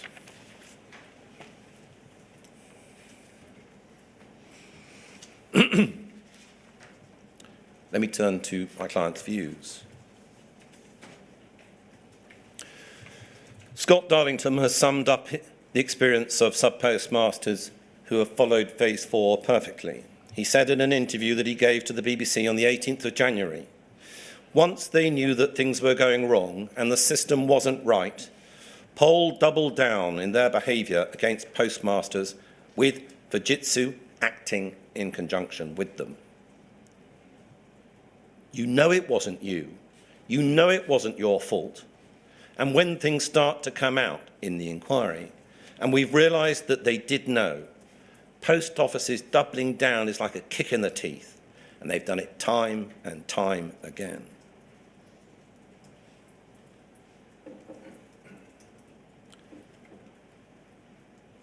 Client's views in relation to some of the evidence that has been given. Sarah Osolinsky, who's a sub-postmaster at Gare Park Post Office, Newport, says, Gary Thomas, he's not a victim, he's a bully who thoroughly enjoyed his role in bringing us down. Of John Scott, don't write anything down and shred documents, how dare they? This was people's lives they were messing with, how could they? Sally Stringer, a sub-postmistress at Beckford Stores and Post Office, Beckford in Gloucestershire. Her comments, echoed by every single one of our 157 clients, was this. To say I'm incandescent with anger about corporate amnesia is an understatement. Terence Seeney said this. They were all underqualified bully boys. It's surprising what people will do for money, sign false statements, threaten people and ruin their lives and that of their families. Only promoted because they did as they were instructed. Let's put those comments into perspective. I'm going to refer to some particularly bad witnesses for special mention. A rogues gallery. Gary Thomas, an investigator who told our client, Tracy Merritt, that she was the only one who had complained about the system. And of course, his notorious email to Graham Ward, his old gunner's mate, describing all sub-postmasters and mistresses as thieving and crooks. Mr. Singh, who gave evidence on the 30th of November, referred to his email already mentioned by Mr. Maloney, a second email he drafted in December 2013, carried the same theme. This was some months after Mr. Clark had written his advices, the lawyer at Cartwright King, and advising then the Post Office in writing that the prosecutions that Poll had conducted had been obtained with misleading expert evidence. Mr. Singh wrote this: "Any case begun now will attract some type of Horizon issue because this is the passing bandwagon people are jumping on. When we have a few more wins under our belt, the Horizon challenges will melt away like midnight snow." John Scott. John Scott, as you will recall, sir, was the head of security at the Post Office. He gave evidence on the 11th of October. And what he said in his internal communications was consideration of the Post Office staff looking at Horizon integrity issues to shred documents. I pause there for one moment. In this matter, the interface between sub-postmasters, mistresses and their staff and the Horizon system was largely conducted through the helplines, of which there were two: the Fujitsu helpline and the Post Office helpline. We have sought to obtain disclosure of scripts now for the many years that we have been engaged on this particular matter, the scripts of what was said at that interface, otherwise known as knowledge articles. That seems to be the internal description of scripts. Have those scripts gone into Mr. Scott's corporate shredder? Where are they? Maybe with Mr. Jackson at the helm of the latest set of Post Office lawyers, maybe those scripts, knowledge articles, can be found. But what was Mr. Scott about? He didn't want notes of minutes of meetings that discussed Horizon. And we suggest that throughout this module it has become clear that the security department at the Post Office worked as the Post Office's own Stasi, dedicated to reputational protection of the Post Office at all and any cost. Mandy Talbot. She gave evidence on the 28th of September. She is a former Post Office legal case manager who was responsible for civil actions, but who deliberately inserted herself in the wider dealings with Horizon cases. The Post Office's very own evil robot. She was aware that sub-postmasters were making allegations since 2001, but chose to disregard Mr. Coyne's expert evidence to the effect that the system was not robust. Stephen Bradshaw. Mr. Bradshaw is a current Post Office investigator at Poll. His behaviour towards sub-postmasters, mistresses, was bullying, we say, and oppressive. Shahzad Siddiq was called a bitch by Mr. Bradshaw on the phone. He made Miss Rita Threlfall, who has mobility issues, use a small parcel lift. He's expressed no regret or remorse for his behaviour in his evidence before the inquiry when he gave evidence on the 11th of January. Our clients would like to know what action is being taken by the Post Office in relation to Mr. Bradshaw. Mr. Dilley, Stephen Dilley. He was the Post Office's solicitor in the Castleton case. He gave evidence on the 21st of September of 23. He accepted that the Post Office's priority in the Castleton case was to send a message that Post Office was willing to defend the Horizon, the Fujitsu Horizon system. And then, of course, was Mr. Daly, who was the Post Office investigator who advised that Mr. Holmes should be prosecuted, conducting a very intrusive search of the Holmes family home, looking for evidence of a Horizon-generated loss, which the Post Office could never prove. Mr. Daly gave evidence on the 23rd of January and confirmed in response to questions from you, sir, that the investigations that the Post Office conducted were very extensive but revealed nothing. Yet this did not prompt him to follow the line of inquiry raised by Mr. Holmes. In other words, that the Horizon system had been the cause of the alleged shortfalls. The case studies. We acknowledge that it has not been easy for our clients whose lives were directly affected by the Phase 4 witnesses to have to relive what were highly traumatic experiences. By way of example, Suzanne Palmer, who is here with us today in this room, has described that the experience of facing the witnesses who dealt with her was quite traumatic. She says that part of her felt like she was back in a dock with a policeman standing behind her. Two of the case studies concerned acquittals. Our acquitted clients are Maureen McKelvey and Suzanne Palmer. It is notable that in both of these cases, the investigations were inadequate and the juries at trial roundly rejected the Post Office's position as to the robustness of the Horizon system. Mrs. McKelvey was the postmistress at Clannabagan, a post office in Omagh, Northern Ireland. She was prosecuted by the Post Office for theft and acquitted on all counts by a jury in 2004. She raised Horizon issues at her interviews with Ms. Winter and Mr. Thorpe in 2002. But those matters did not find their way into the investigator's report, which was submitted to the police service in Northern Ireland. Furthermore, the investigation report written by Ms. Winter failed to inform the police service that one of the alleged acts of theft was a balance that had been carried out by Mrs. McKelvey's area manager in her absence. Mrs. McKelvey recalls that the trial judge was scathing towards the Post Office after the jury returned their acquittal. And she recalls that the trial judge told the Post Office that the prosecution had been a sham.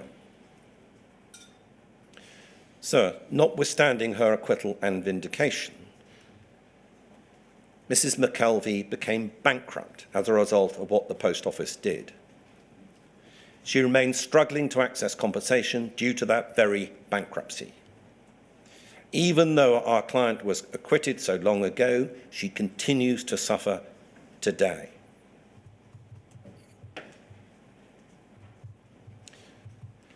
Suzanne Palmer was a postmistress at the Grange Post Office in Rayleigh in Essex, acquitted of all counts of false accounting. In her interview, she gave a detailed account of the technical problems she was experiencing with the Horizon system.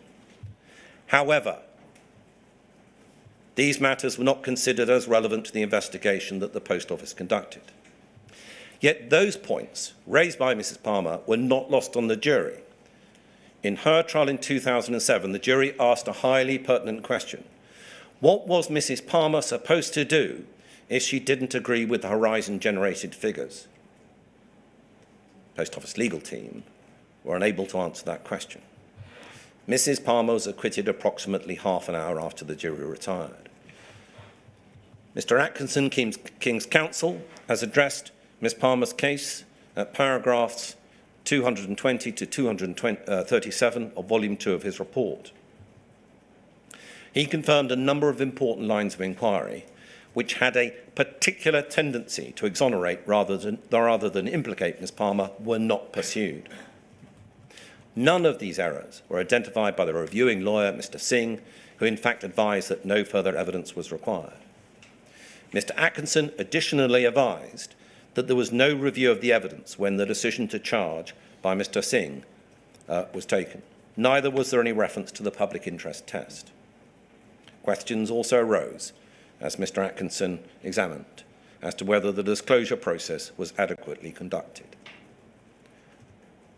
Notwithstanding her acquittal and exoneration by the jury, Mrs. Palmer's life was still ruined by the Post Office.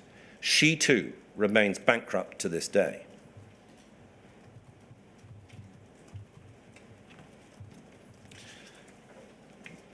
There was a lack of review, as the inquiry is aware, after the acquittals.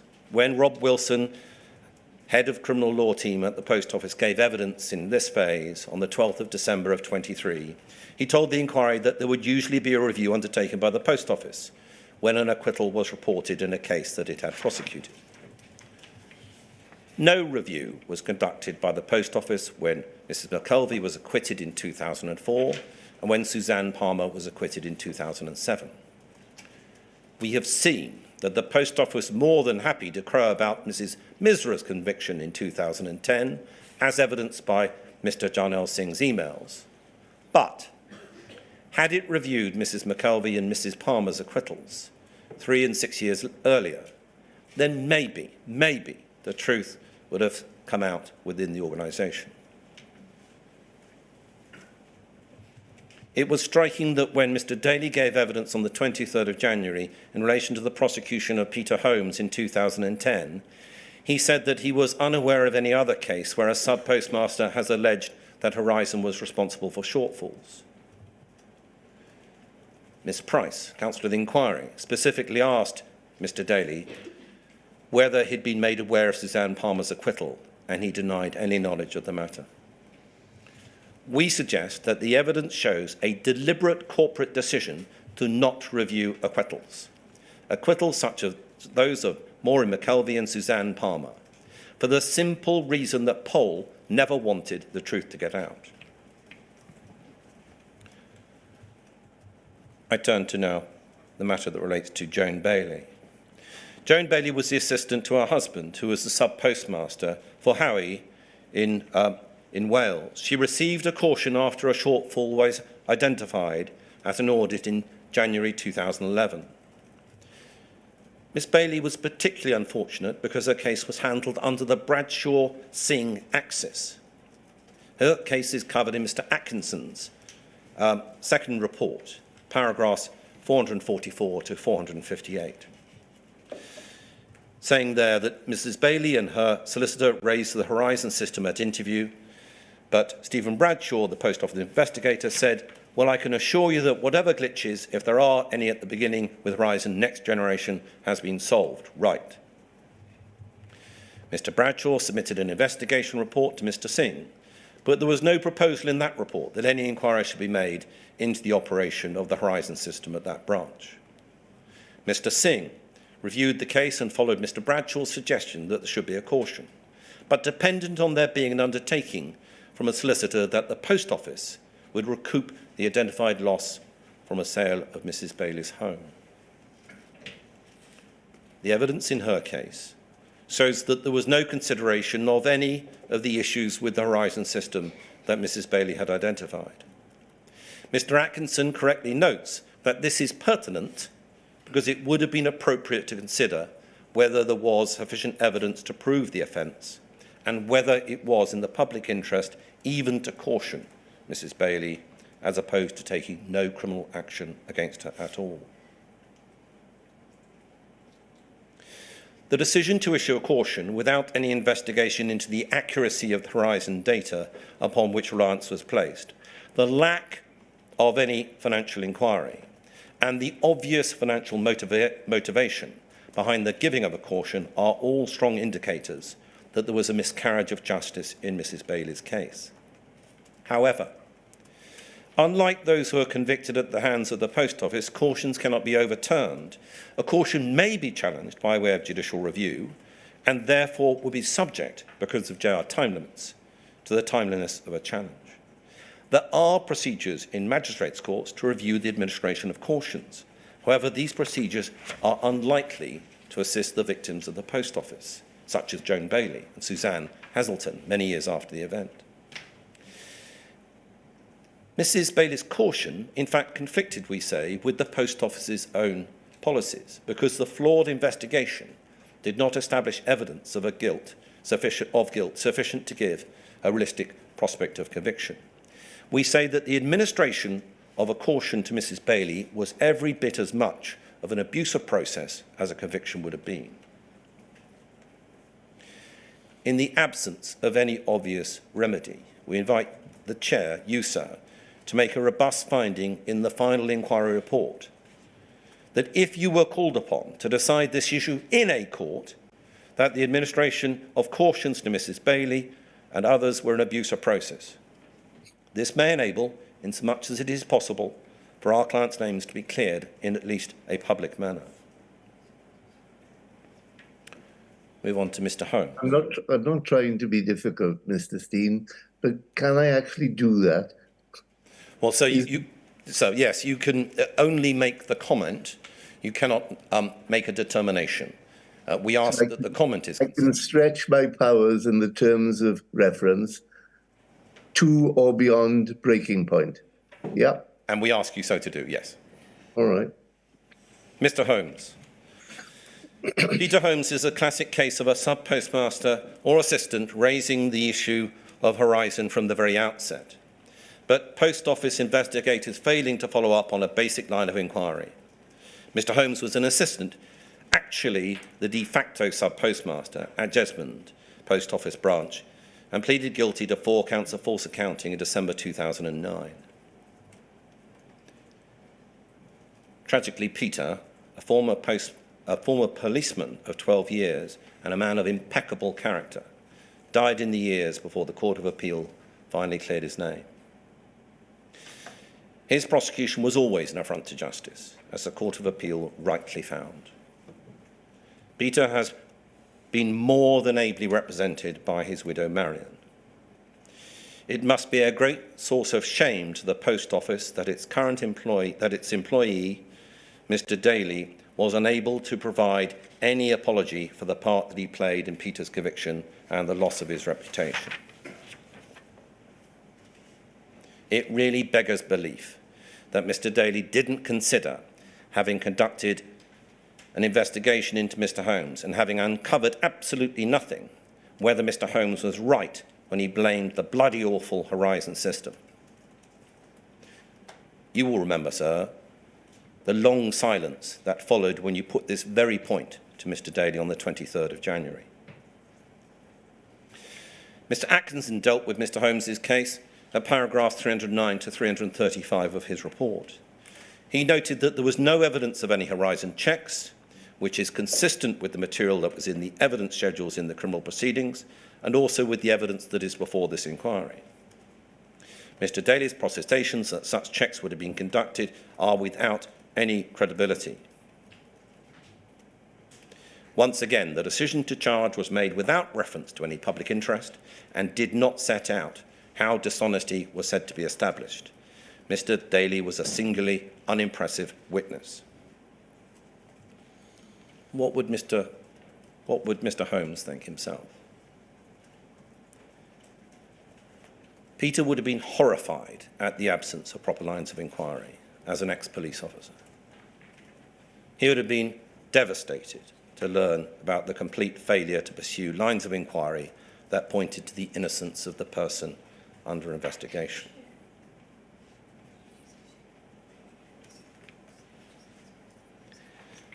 Let me turn to the use of the sub-postmaster contract. It is important to remember that Phase 4 and this inquiry is not solely concerned with prosecutions.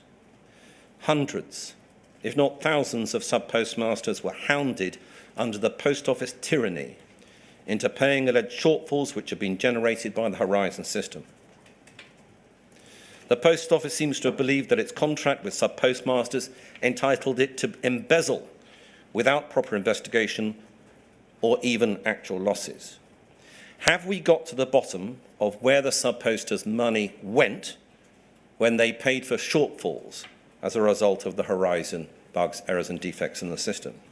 Was it put into a separate and accountable account or simply stuffed back into the business? John Breeden summarised the position from the contractual side in his evidence on the 17th of October 23. He accepted that the Post Office's protection of the brand image may have come at the expense of doing the right thing by sub-postmasters. He described the Post Office's overwhelming desire was to protect the brand at all cost, and that was part of the DNA of the business, and, going on to say, that was dictated from the top, i.e. management. The cultural sickness at the Post Office was embedded, we suggest, in its policies Mr. Lusher, another former contracts advisor, gave evidence on the 18th of October to the effect that Post Office policy regarding losses wrongly assumed that all losses were the responsibility of the sub-postmaster. Sub-postmasters were attacked from all sides. They were ruined by the contracts, which were incorrectly interpreted by the Post Office, and which many sub-postmasters never actually saw. They were unable to properly investigate the cause of discrepancies or losses due to their limited access to back office and accounting data within Horizon. It was, of course, always impossible for a sub-postmaster to produce evidence that Horizon was the cause of an alleged loss, and many Post Office investigators appeared to think that sub-postmasters were required to do just that. We ask you to make the following findings in relation to this phase of the inquiry. Investigators systematically failed to pursue important lines of inquiry that are pointed away from the guilt of sub-postmasters. This was particularly apparent in cases where postmasters had experienced problems with the computer system or had raised those problems in interview or through legal representatives. Secondly, there were failures of prosecutorial supervision as to the identification and pursuit of reasonable lines of inquiry. Thirdly, there were failures to refer to the public interest in decisions to prosecute. Fourth, in a substantial majority of cases, the shortfall concerned was Horizon generated and Post Office could not prove any loss. Fifth, there were systematic failings in the disclosure process at all levels. Sixth, Post Office frequently opposed a requirement that pleas were accepted conditional upon an undertaking that no criticism will be made of the Horizon system. Seventh, that the entire process was procedurally unfair. Where a company or organisation is the alleged victim, investigator and prosecutor, there will always be a tendency for a lack of balance and objectivity. Post Office had skin in the game in every case, and there were no effective independent checks in place. Eighth, the Post Office was driven by improper considerations. They wanted results in criminal prosecution and civil actions to bolster the failing Horizon system and to deter sub-postmasters. They crowed when they won cases, but failed to review cases where a defendant had been acquitted. And finally, we ask you to look at these matters altogether. We ask that you make what 10 years ago would have seemed to be an astonishing and incredible finding, that these findings add up to a system that was biased against sub-postmasters, a system that failed to investigate, a system that avoided self-analysis, a system which sought above all else to protect the holy Post Office and regarded sub-postmasters as at best an expendable cash resource.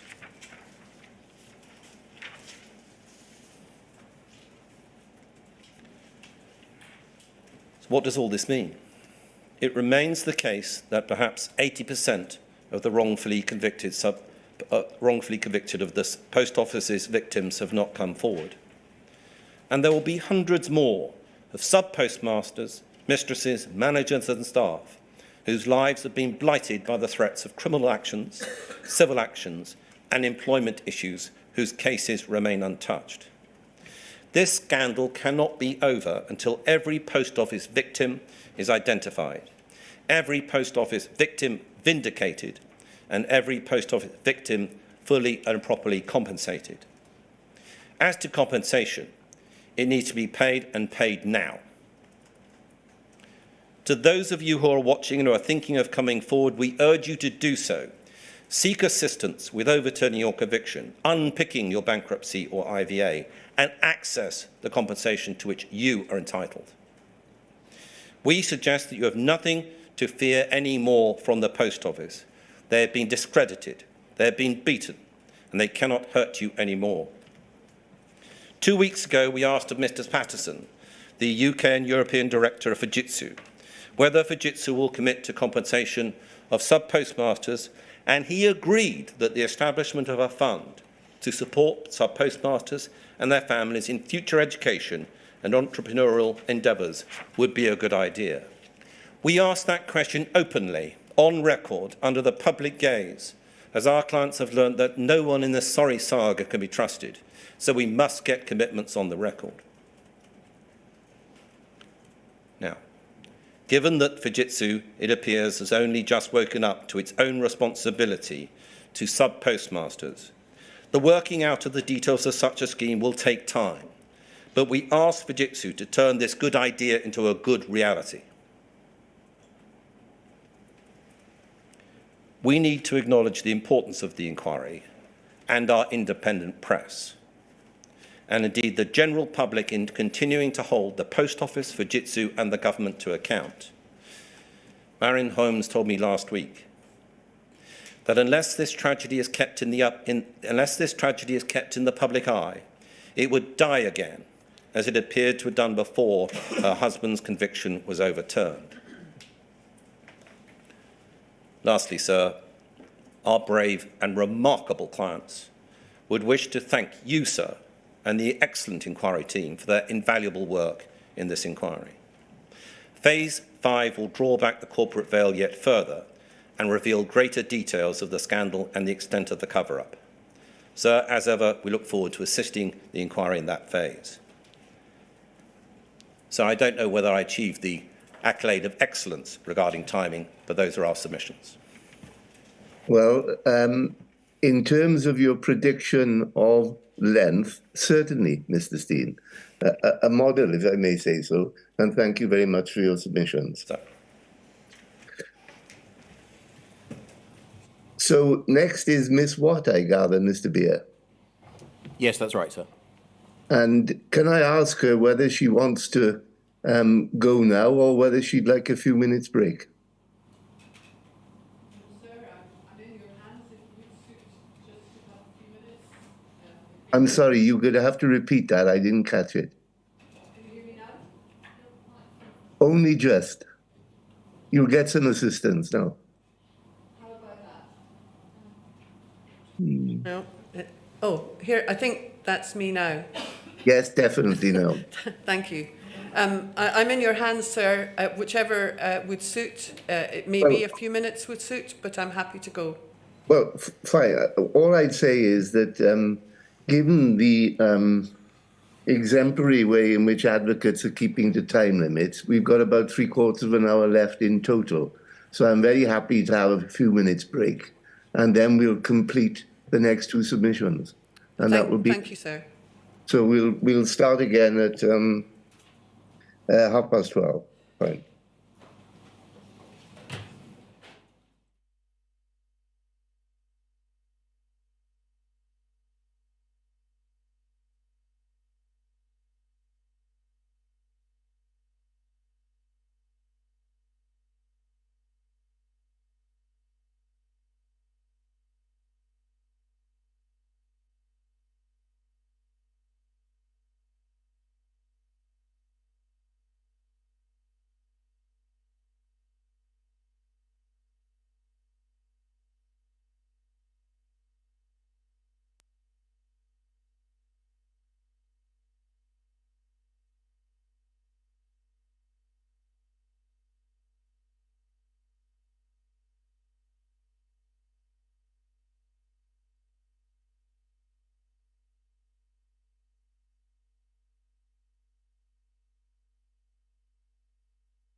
Good afternoon, sir. Good afternoon. Thank you, sir. The National Federation of Sub-Postmasters is grateful for the inquiry's permission to make oral closing submissions on the evidence heard in Phase 4.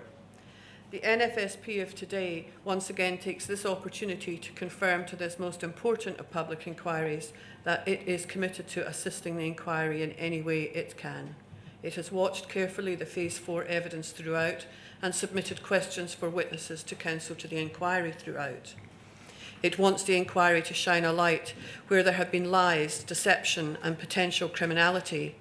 And of course, that is a reference to the actions of the Post Office and Fujitsu and not to the hundreds of sub-postmasters, assistants, Crown Office employees who the Post Office so wrongly and knowingly wrongly pursued through the courts with such great vigour.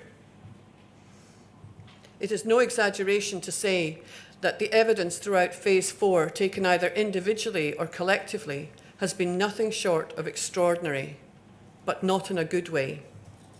Extraordinary in its often deliberate obfuscation. I use that word advisedly.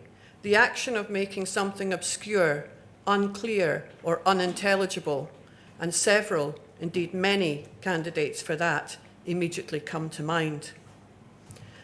Obfuscation, in that never have so many failed to remember so much about what was their daily job, or even their previous jobs, or about their employer, or even who was in their team, or even what their team was called, or who led it, or crucially, who told them there was nothing wrong with Horizon, or anything at all about those whose lives they had ruined.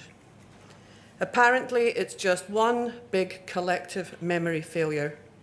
I don't remember, I can't recall, from one witness after another. Their evidence could be described as a collective see no evil, hear no evil, speak no evil. Unfortunately, the fourth element of that ancient saying was simply not present anywhere in the Post Office: do no evil. Alongside that ran the refrain, it wasn't me, or it wasn't my job, or it was someone else's job, but I can't remember who. The colloquial version of the Scots criminal law defence of incrimination sums it up perfectly. It wasn't me, a big boy done it and ran away. Extraordinary in that some, and some might say a lot, of what was heard simply defied belief. Witness statements as evidence for court proceedings being signed as truthful by witnesses who didn't even write those statements. So-called experts being instructed without having the requisite expertise, or even if they did, without being given all the relevant information.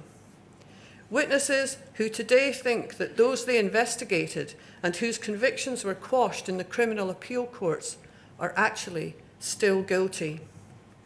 And so it was, on the basis of the way these people did their jobs, whether it was on the computer side of things, technical support, software, legal, auditing, investigating, and prosecuting, that hundreds were wrongly convicted and had their lives ruined. And over and above those convictions, there are all of those, including the convicted, who paid money to the Post Office for the alleged shortfalls, again pursued with a level of vigour that is almost indescribable. And where is that money? It must amount to tens of thousands, if not millions of pounds, apparently all in the pocket of the Post Office. Was it funding their bonus, or just going into the bottom line of profits? As a result of the way in which many of these witnesses gave their evidence and disclosure failures throughout, it is submitted there must be a concern as to how it is that the inquiry and you, sir, can get to the bottom of all of this. However, the NFSP has faith in the clear, dogged and forensic way in which the inquiry is working and is determined to assist it wherever it can. While the NFSP was among those lied to on an industrial scale by the Post Office about Horizon for many years, the NFSP of today knows that its commitment to engagement in the forthcoming Phase 5 will shine a light on all of those involved in the response to the scandal as it emerged. It stands ready to acknowledge and accept where the organisation of yesterday failed. It welcomes the opportunity to deal with that alongside those of others involved, including the courts, unions and representative bodies and other organisational bodies. The NFSP of today is committed to working with others and campaigning on the speeding up of the quashing of criminal convictions, compensation, the Horizon Shortfall Scheme, while also trying to ensure that post office branches up and down the land are supported by the public and not boycotted due to the damage that has been done to the words post office as a result of this scandal.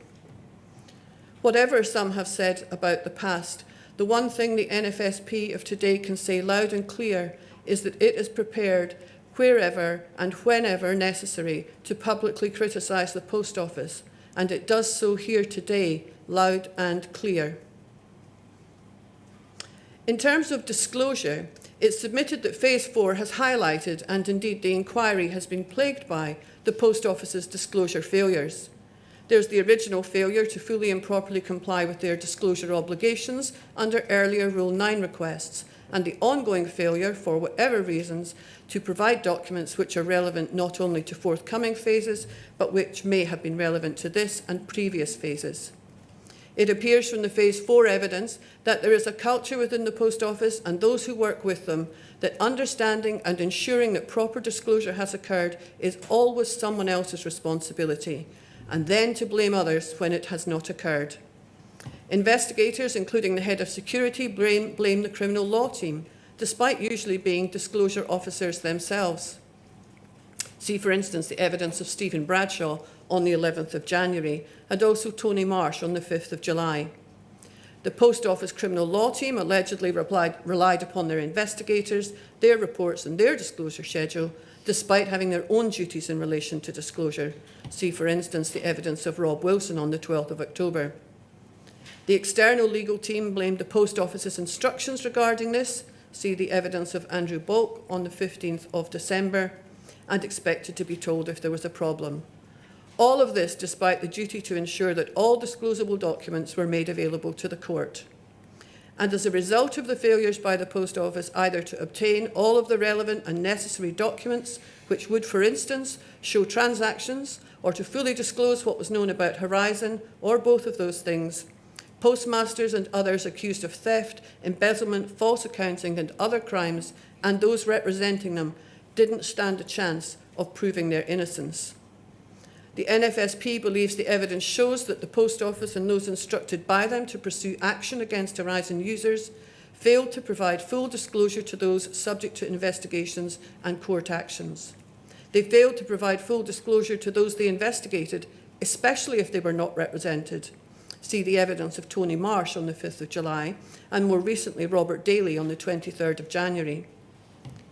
The NFSP considers that this evidence shows the Post Office has a past and ongoing issue with disclosure in respect of how the investigated and prosecuted sub-postmasters and others, there was the failure to routinely recover ARQ data due to the annual limit imposed contractually, beyond which the Post Office would have to have made payment to Fujitsu.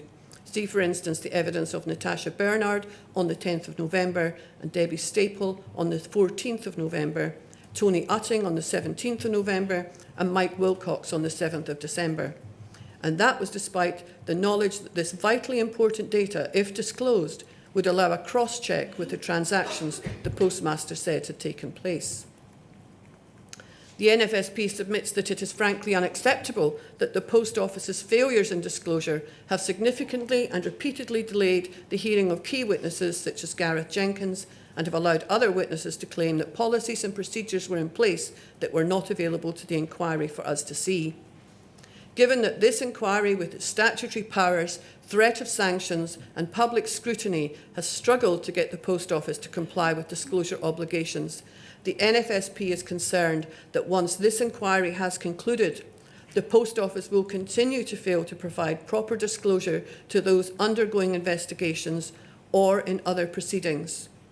The NFSP is therefore concerned that this cultural attitude within the Post Office will prevail and will continue to adversely affect NFSP members, other postmasters, Crown Office employees, managers and assistants in the future. and without the ongoing scrutiny of a public inquiry, there will be no person or organisation with enough power or resources to hold the Post Office to account on a daily and ongoing basis. This is the experience of the NFSP today in its dealings with the Post Office, and it notes the inquiry may address this in Phase 7 when considering recommendations about the future of the Post Office. Looking at what we describe as incompetence, entrenchment, investigations and prosecutions, it is the submission of the NFSP that the level of decades of significant and continuing failures could only occur in an environment where there is widespread incompetence, potentially deliberately brought about by having the wrong people in the wrong jobs, as was seen in much of the evidence here. Entrenchment, and possibly the inquiry may find even dishonesty, although the obfuscation referred to earlier is ensuring that wherever dishonesty occurred, it will be difficult to bring it to light. In relation to entrenchment, the NFSP considers the evidence shows there seems to have been a failure by all of those, externally as well as internally, involved in investigations and prosecutions against Horizon, to consider the immense power that the Post Office held as victim, judge, jury and effectively executioner. The Post Office were the ones who gained when Horizon users were ordered to pay back the so-called shortfalls, which were not in fact owed. They were the ones who conducted audits and investigations, and they were the ones who prosecuted individuals or made the referral and provided the material to those that did. Instead of always having in mind that this power came with responsibility, it is submitted that the evidence in this phase shows that the Post Office seems to have focused on ensuring the power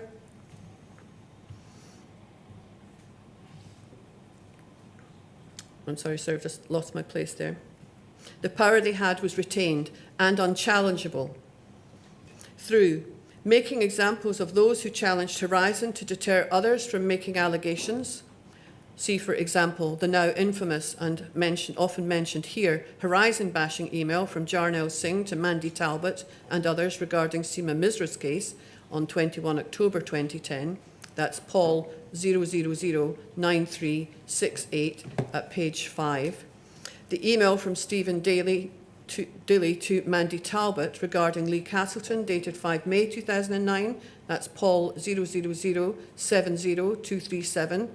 The email from Jarnail Singh to David Oliver, recurrent prosecution, Paul 00141653 at page 2. The Helen Rose report dated 30 August at 2012. That's FUJ 00156648 at page 5. And the email from Mandy Talbot to Marie Coquette and others, re Castleton, Marine Drive, dated 9 November 2006, Paul 00113909 at page 5. Also suppressing knowledge of issues within Horizon, including disclosure failures, for example, the Helen Rose report on Lepton SPSO. Putting the onus on those accused of having shortfalls to identify errors and then removing their ability to substantiate or investigate their concerns by limiting the data to them, available to them or locking them out of their branch, and circumventing obligations and duties that would expose knowledge of bugs, errors and defects. The NFSP has found it extraordinary that amongst the people involved in action against Horizon users, there seemed to be a refusal to consider the Horizon user's point of view or evidence pointing away from culpability. This is demonstrated through suspicion without proof. See the evidence of Elaine Cottam on 7 November at pages 36 to 37 of the transcript. The fact that postmasters were suspended immediately upon audit, even if they had been asking for help and had requested the audit, and the refusal to disclose relevant material to the defence, as discussed previously. In addition, it is concerning that Andrew Balch dismissed the obtaining of ARQ data and asking Gareth Jenkins to discount a possible explanation for losses, rather than seeking to pursue a reasonable line of inquiry and investigating a potential explanation. See the email from Andrew Balch to Gareth Jenkins, re Sefton and Neild, dated 3 December 2012 at page 2. That's Paul 000893994. The NFSP has found it shocking to learn that investigators received a bonus for individual performance, and their performance objectives included a target for recovery of funds, which the NFSP considers must have been from the postmasters and others who were being investigated for alleged Horizon shortfalls.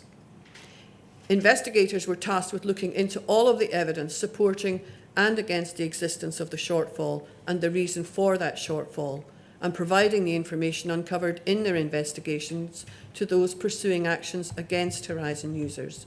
Yet, they had a vested interest in concluding that the shortfall existed, and that concluding that the shortfall was the Horizon user's fault, and therefore recoverable. It is therefore perhaps not entirely surprising that investigators, such as Mr. Daly, for instance, decided only to request ARQ data where he thought it would support the prosecution case.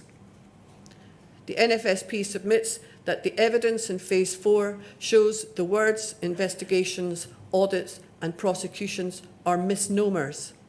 All of these, properly done, should be aimed at finding the truth and recovering all available evidence.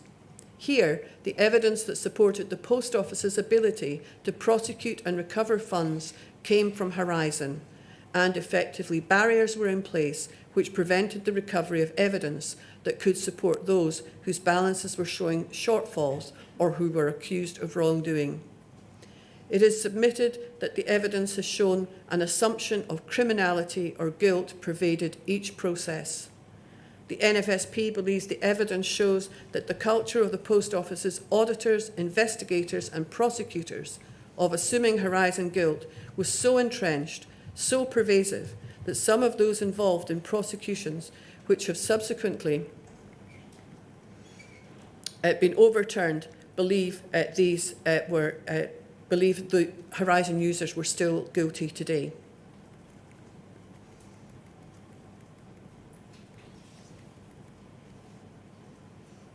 And that was the evidence of Raymond Grant on the 25th of January.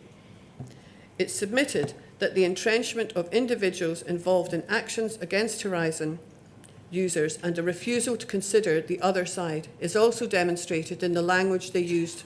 For example, Jarnell Singh's email, "We were able to destroy the criminal standard of proof."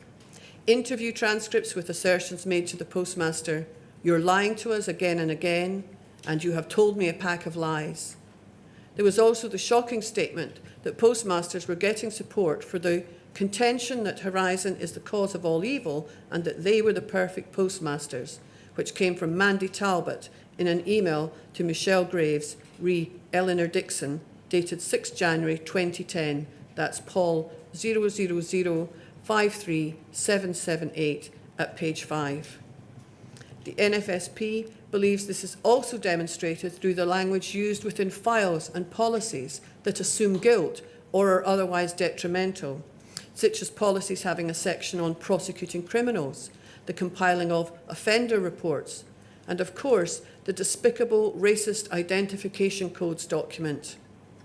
Although such language was often dismissed by those responsible for it as clumsy, the purported position that this did not reflect the mindset of the organisation or those using the language must, in the NFSP's view, be disingenuous at the least.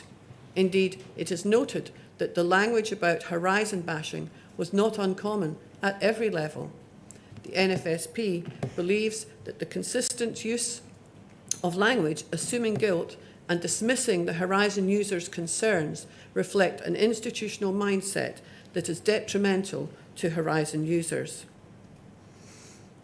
It is submitted that there seems to be a pattern of the Post Office valuing business considerations and the ability to recover funds, whether or not actually owed to them, over the truth, their duties to the court and to justice. The NFSP was concerned to hear that business considerations played a role in the decision whether or not to prosecute an individual, and that their external solicitors do not remember challenging this when it was identified.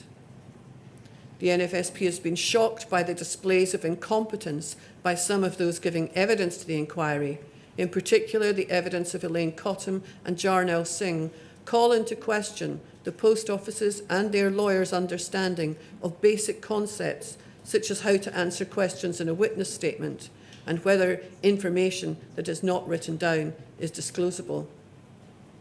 The NFSP was also appalled to hear the evidence of Helen Rose regarding her audit report and witness statements concerning Lee Castleton. It is unacceptable that Ms Rose told the court on the basis of a blank template that a number of failures applied in this matter, such as the safe being left open, when this was not the case. It is unacceptable that she went on to try and undermine Mr Castleton's character by telling the court he smelt of alcohol when this was not recorded within the contemporaneous documentation and was not true. It is also unacceptable that when asked by the inquiry why she included these within her witness statement to the court, she just said she couldn't remember why.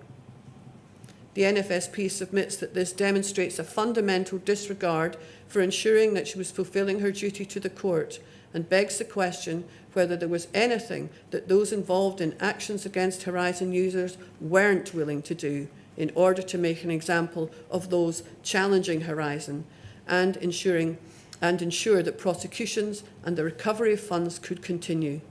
It seemed that Ms Rose was unapologetic for her significant part in a case which had life-altering consequences.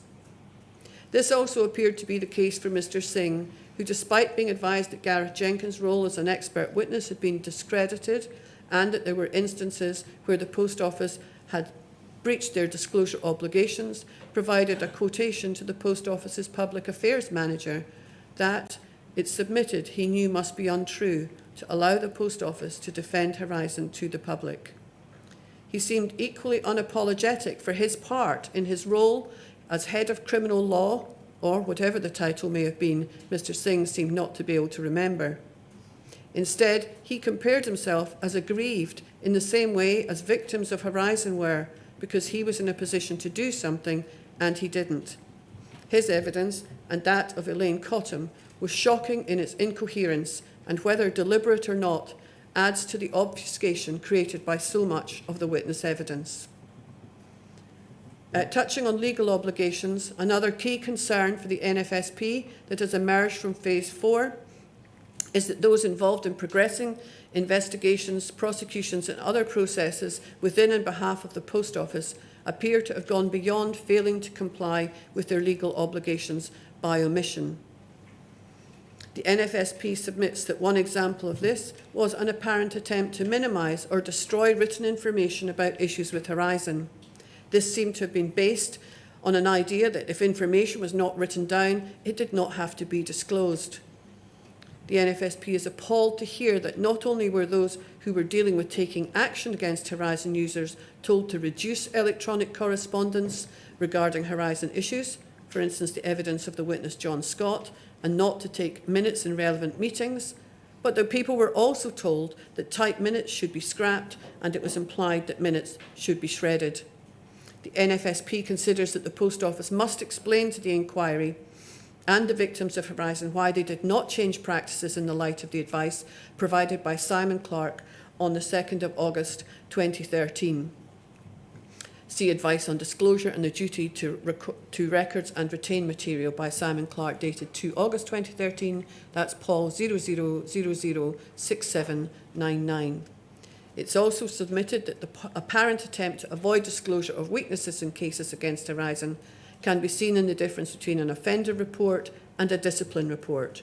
For instance, significant failures in security, supervision, procedures and product integrity had to be kept in the offender report, which was then kept confidential as it was considered to be subject to legal privilege.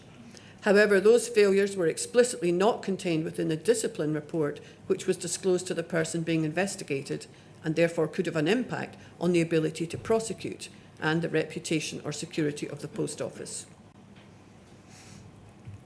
The NFSP was shocked to hear the evidence of Elaine Cottam and Stephen Bradshaw that witness statements signed by them and submitted as evidence in court proceedings were in fact drafted by others and were not their words. Finally, in relation to legal duties, the NFSP was shocked to hear that there was quite a common practice by the criminal law team, that there would be a charge of theft and then also charges of false accounting, even when the Post Office's own investigators concluded that there was no evidence of theft in relation to a shortfall. There was evidence from David Pardo on that, Diane Matthews and others. It is the NFSP's understanding that a prosecutor cannot and should not raise a charge where there is not sufficient evidence to support that charge. It submitted that there is evidence before the inquiry which appears to show that the threat of a conviction of theft was used as a threat to encourage those subject to prosecutions to make a guilty plea to the alternative charge of false accounting. In relation to criminal proceedings in Scotland, the NFSP notes that while it was for the Procurator Fiscal to take the decision on criminal proceedings, they were wholly reliant on the Post Office as a reporter and a specialist reporting agency to provide all relevant evidence and to follow the guidance and training given to them by the Crown Office and Procurator Fiscal Service. The continuation of legal proceedings despite known issues. Therefore, it seems clear to the NFSP on the evidence heard that the attitude of the Post Office and those instructed by them in relation to action against Horizon users appears to have been to continue with legal proceedings despite known issues with Horizon. The NFSP submits that it is clear through the Helen Rose report, the associated correspondence with this and Simon Clark's related advice, that the Post Office were aware there were concerns that the data relied upon in prosecutions would not be giving a true picture. And it appears from the evidence that the Post Office were aware Gareth Jenkins knew of Horizon issues at the time.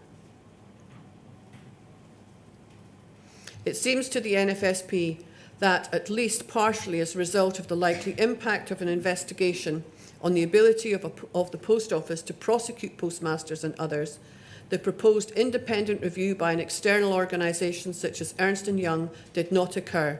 Instead, the Rod Ismay report, a supposedly independent report, but which ended up looking only at evidence supporting the robustness of Horizon, was commissioned. See the evidence of Rod Ismay on the 11th of May. On the basis of this, Mr Wilson's position that the Post Office should grit its teeth and get on with it shows that the Post Office prioritised the ability to be able to prosecute above investigating known concerns.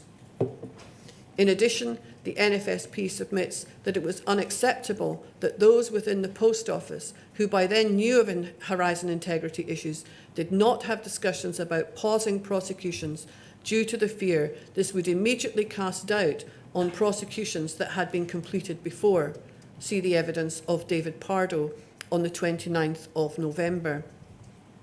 It seems perverse to the NFSP that a prosecutor would not investigate the robustness of evidence it relied upon when it was aware of issues, simply in order to keep prosecuting and to ensure that previous, possibly erroneous prosecutions were not reviewed or called into question.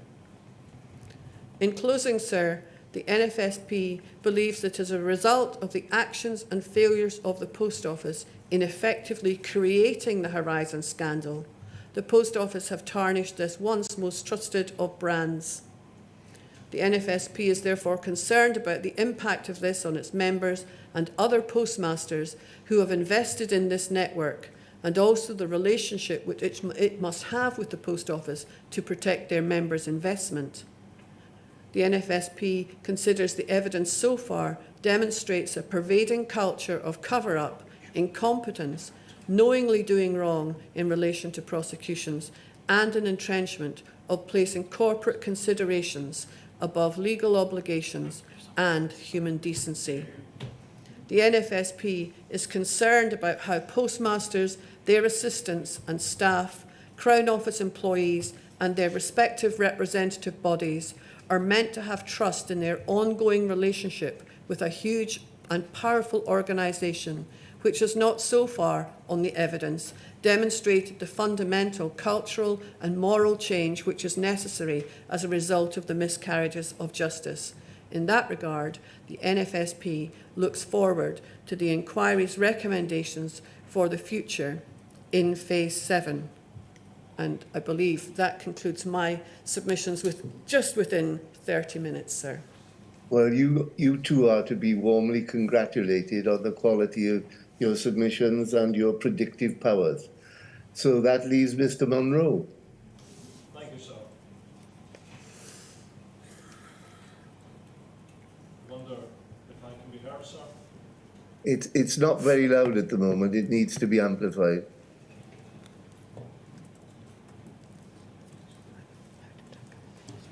Thank you, sir.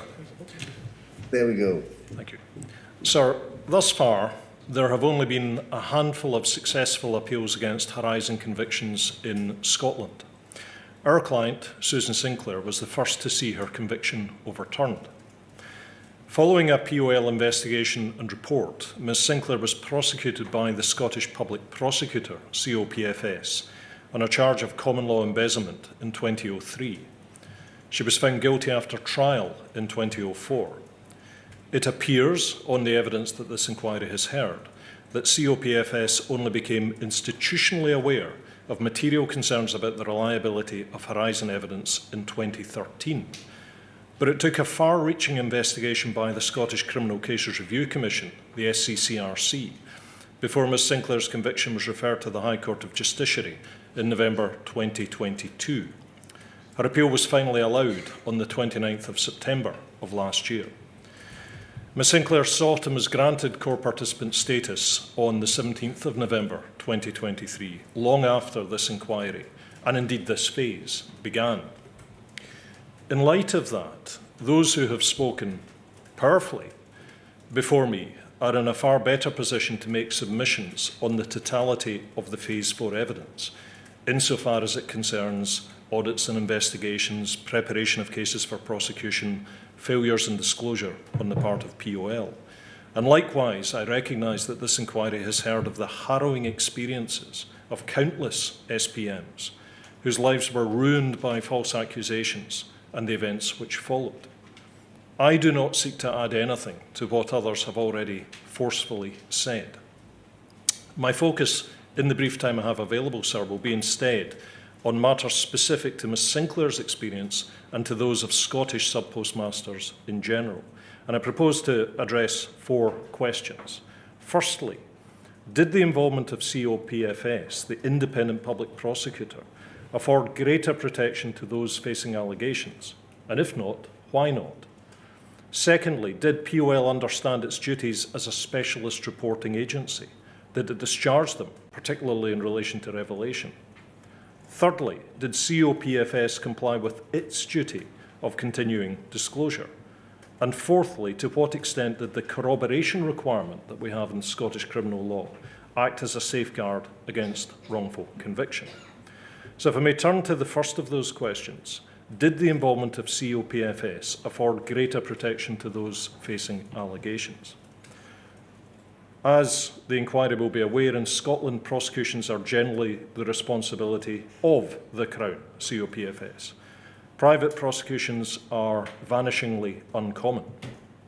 POL has never had any power to prosecute in the Scottish courts, and it is instead a specialist reporting agency, taking on a role broadly analogous to that of the police.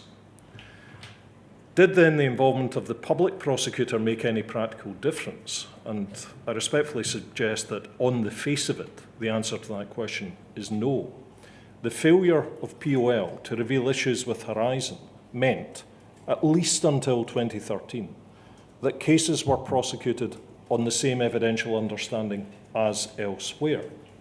COPFS relied on investigation reports in making prosecutorial decisions.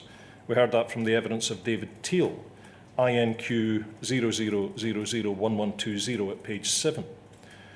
There has been no indication, as I understand it in the evidence that was led before the inquiry, of POL being actively interrogated by COPFS on the basis for prosecutions or being directed to provide further evidence. Now, one may have hoped that the involvement of a single independent prosecutor would have highlighted similar concerns across multiple cases. but it would appear that cases were in fact dealt with in local offices without any real understanding of similar cases existing elsewhere. Again, David Teal, same reference at page 8. Had all such cases been dealt with by a single team, had there been some recognition of parallels between individual cases, then it may have been that issues could have been highlighted at an earlier stage, but that did not happen. The second question I posed, did POL understand its duties as a specialist reporting agency, and did it discharge them? COPFS publishes on its website a list of specialist reporting agencies. There are well over 100, including bodies such as HMRC, local authorities, health boards, and other public bodies. POL appears to be the only one which is a commercial enterprise. It's also unusual in that it had a financial interest in the cases it reported. And I invite the inquiry to consider the appropriateness of that when reaching conclusions about the conduct of POL generally. COPFS has produced various documents relating to the standards expected from specialist reporting agencies. The evidence before the inquiry has not yet established the extent to which those standards were understood by POL, far less applied. It's worth noting, though, the position regarding obligations of revelation and disclosure in Scottish criminal law. Prior to the commencement of the Criminal Justice and Licensing Scotland Act 2010, disclosure in criminal proceedings was governed by the common law.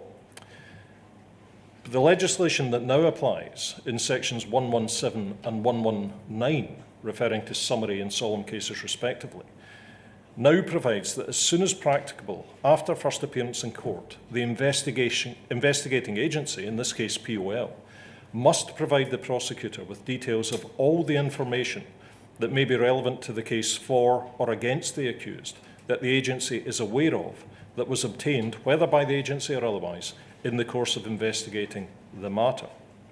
That duty of revelation plainly encompasses information which would be relevant to an assessment of the reliability of a computer system such as Horizon. Yet it is plain that no such information was provided to COPFS, certainly not at the outset. The first indications of concern came, it would appear, in 2013. At that time, POL instructed external solicitors in Scotland for the first time and sought to reassure COPFS about ongoing cases. And it was only in October 2015 that POL finally intimated to COPFS that Horizon prosecutions were no longer considered to be sustainable.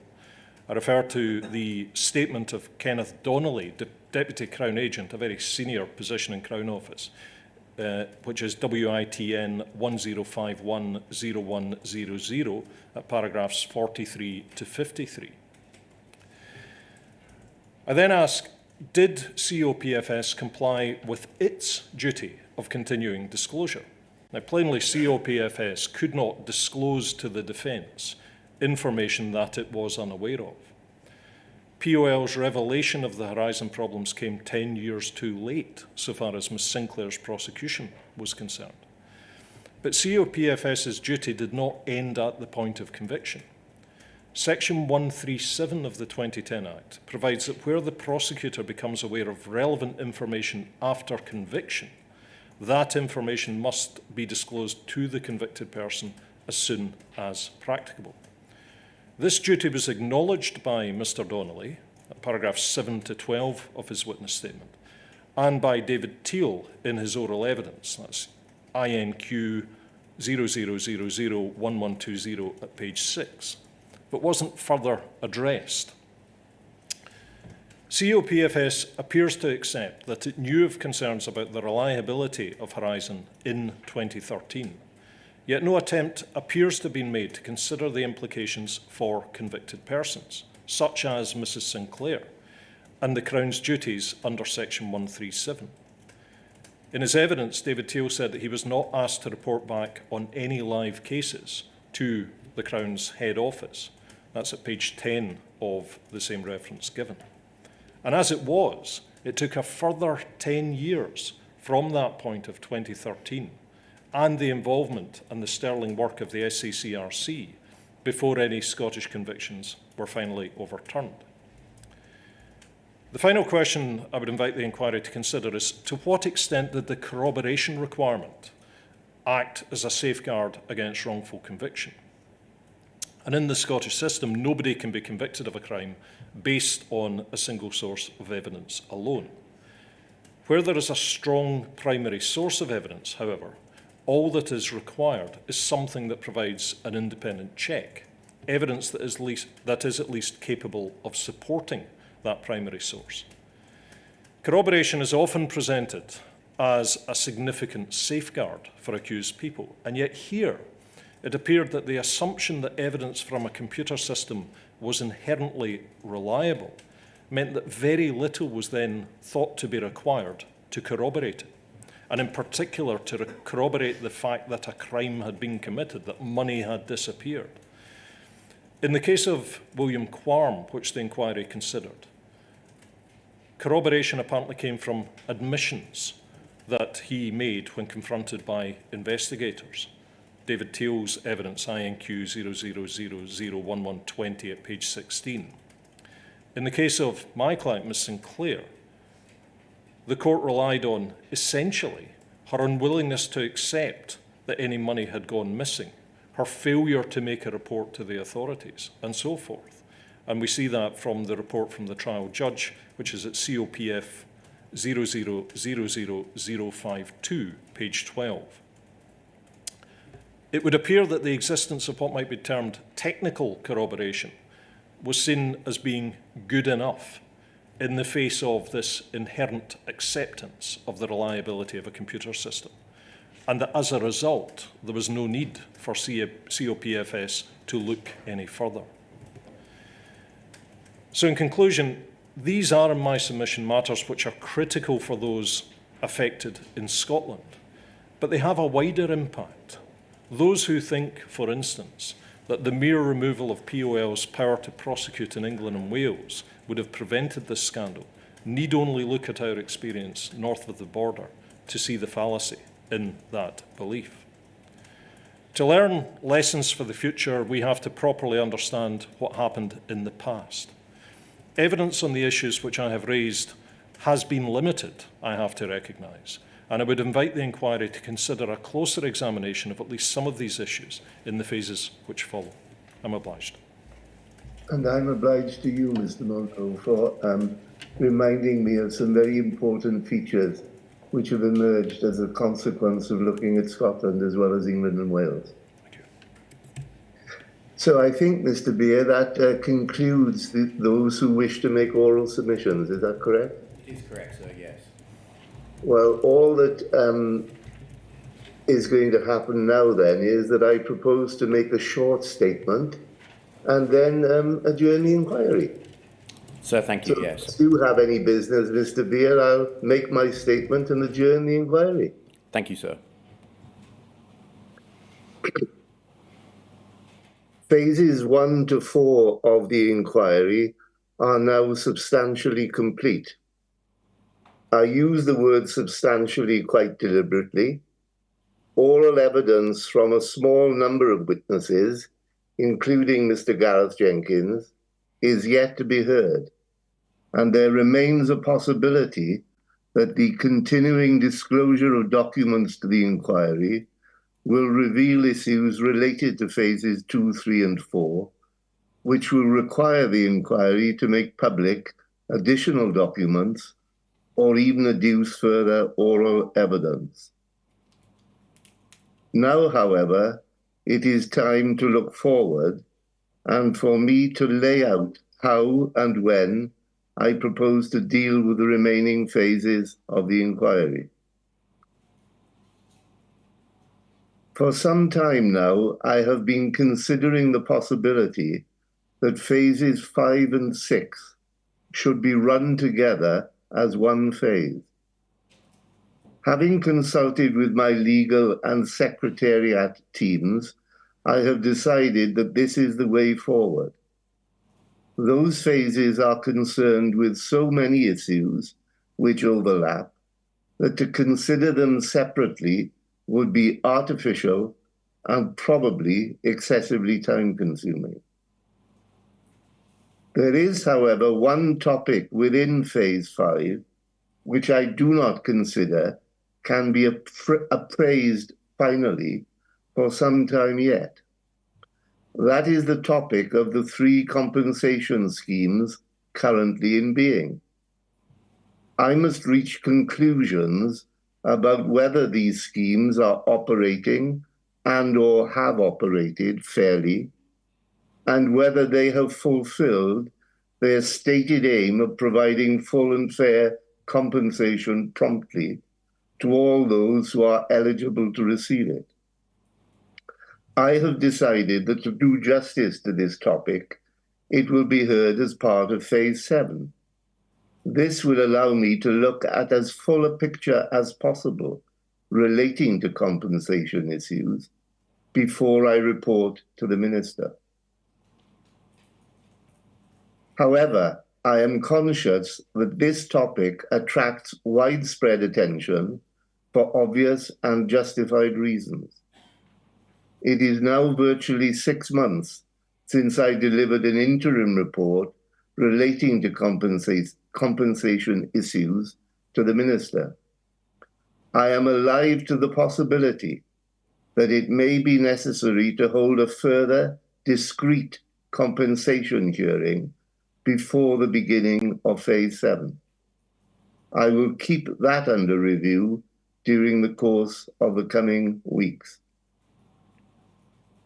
Phases 5 and 6 will begin on Tuesday, the 9th of April, 2024, and I intend that they will end by Wednesday, the 31st of July, 2024. There will be a break of 1 week during the week of Monday, the 27th of May. Save during that break, the inquiry will sit 4 days per week, as has been its practice to date. A written timetable will be published on the inquiry website in due course.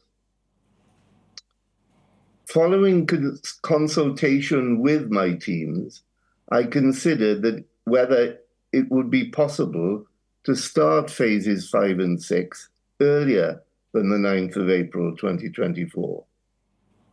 I have concluded that this is not possible for the following principal reasons.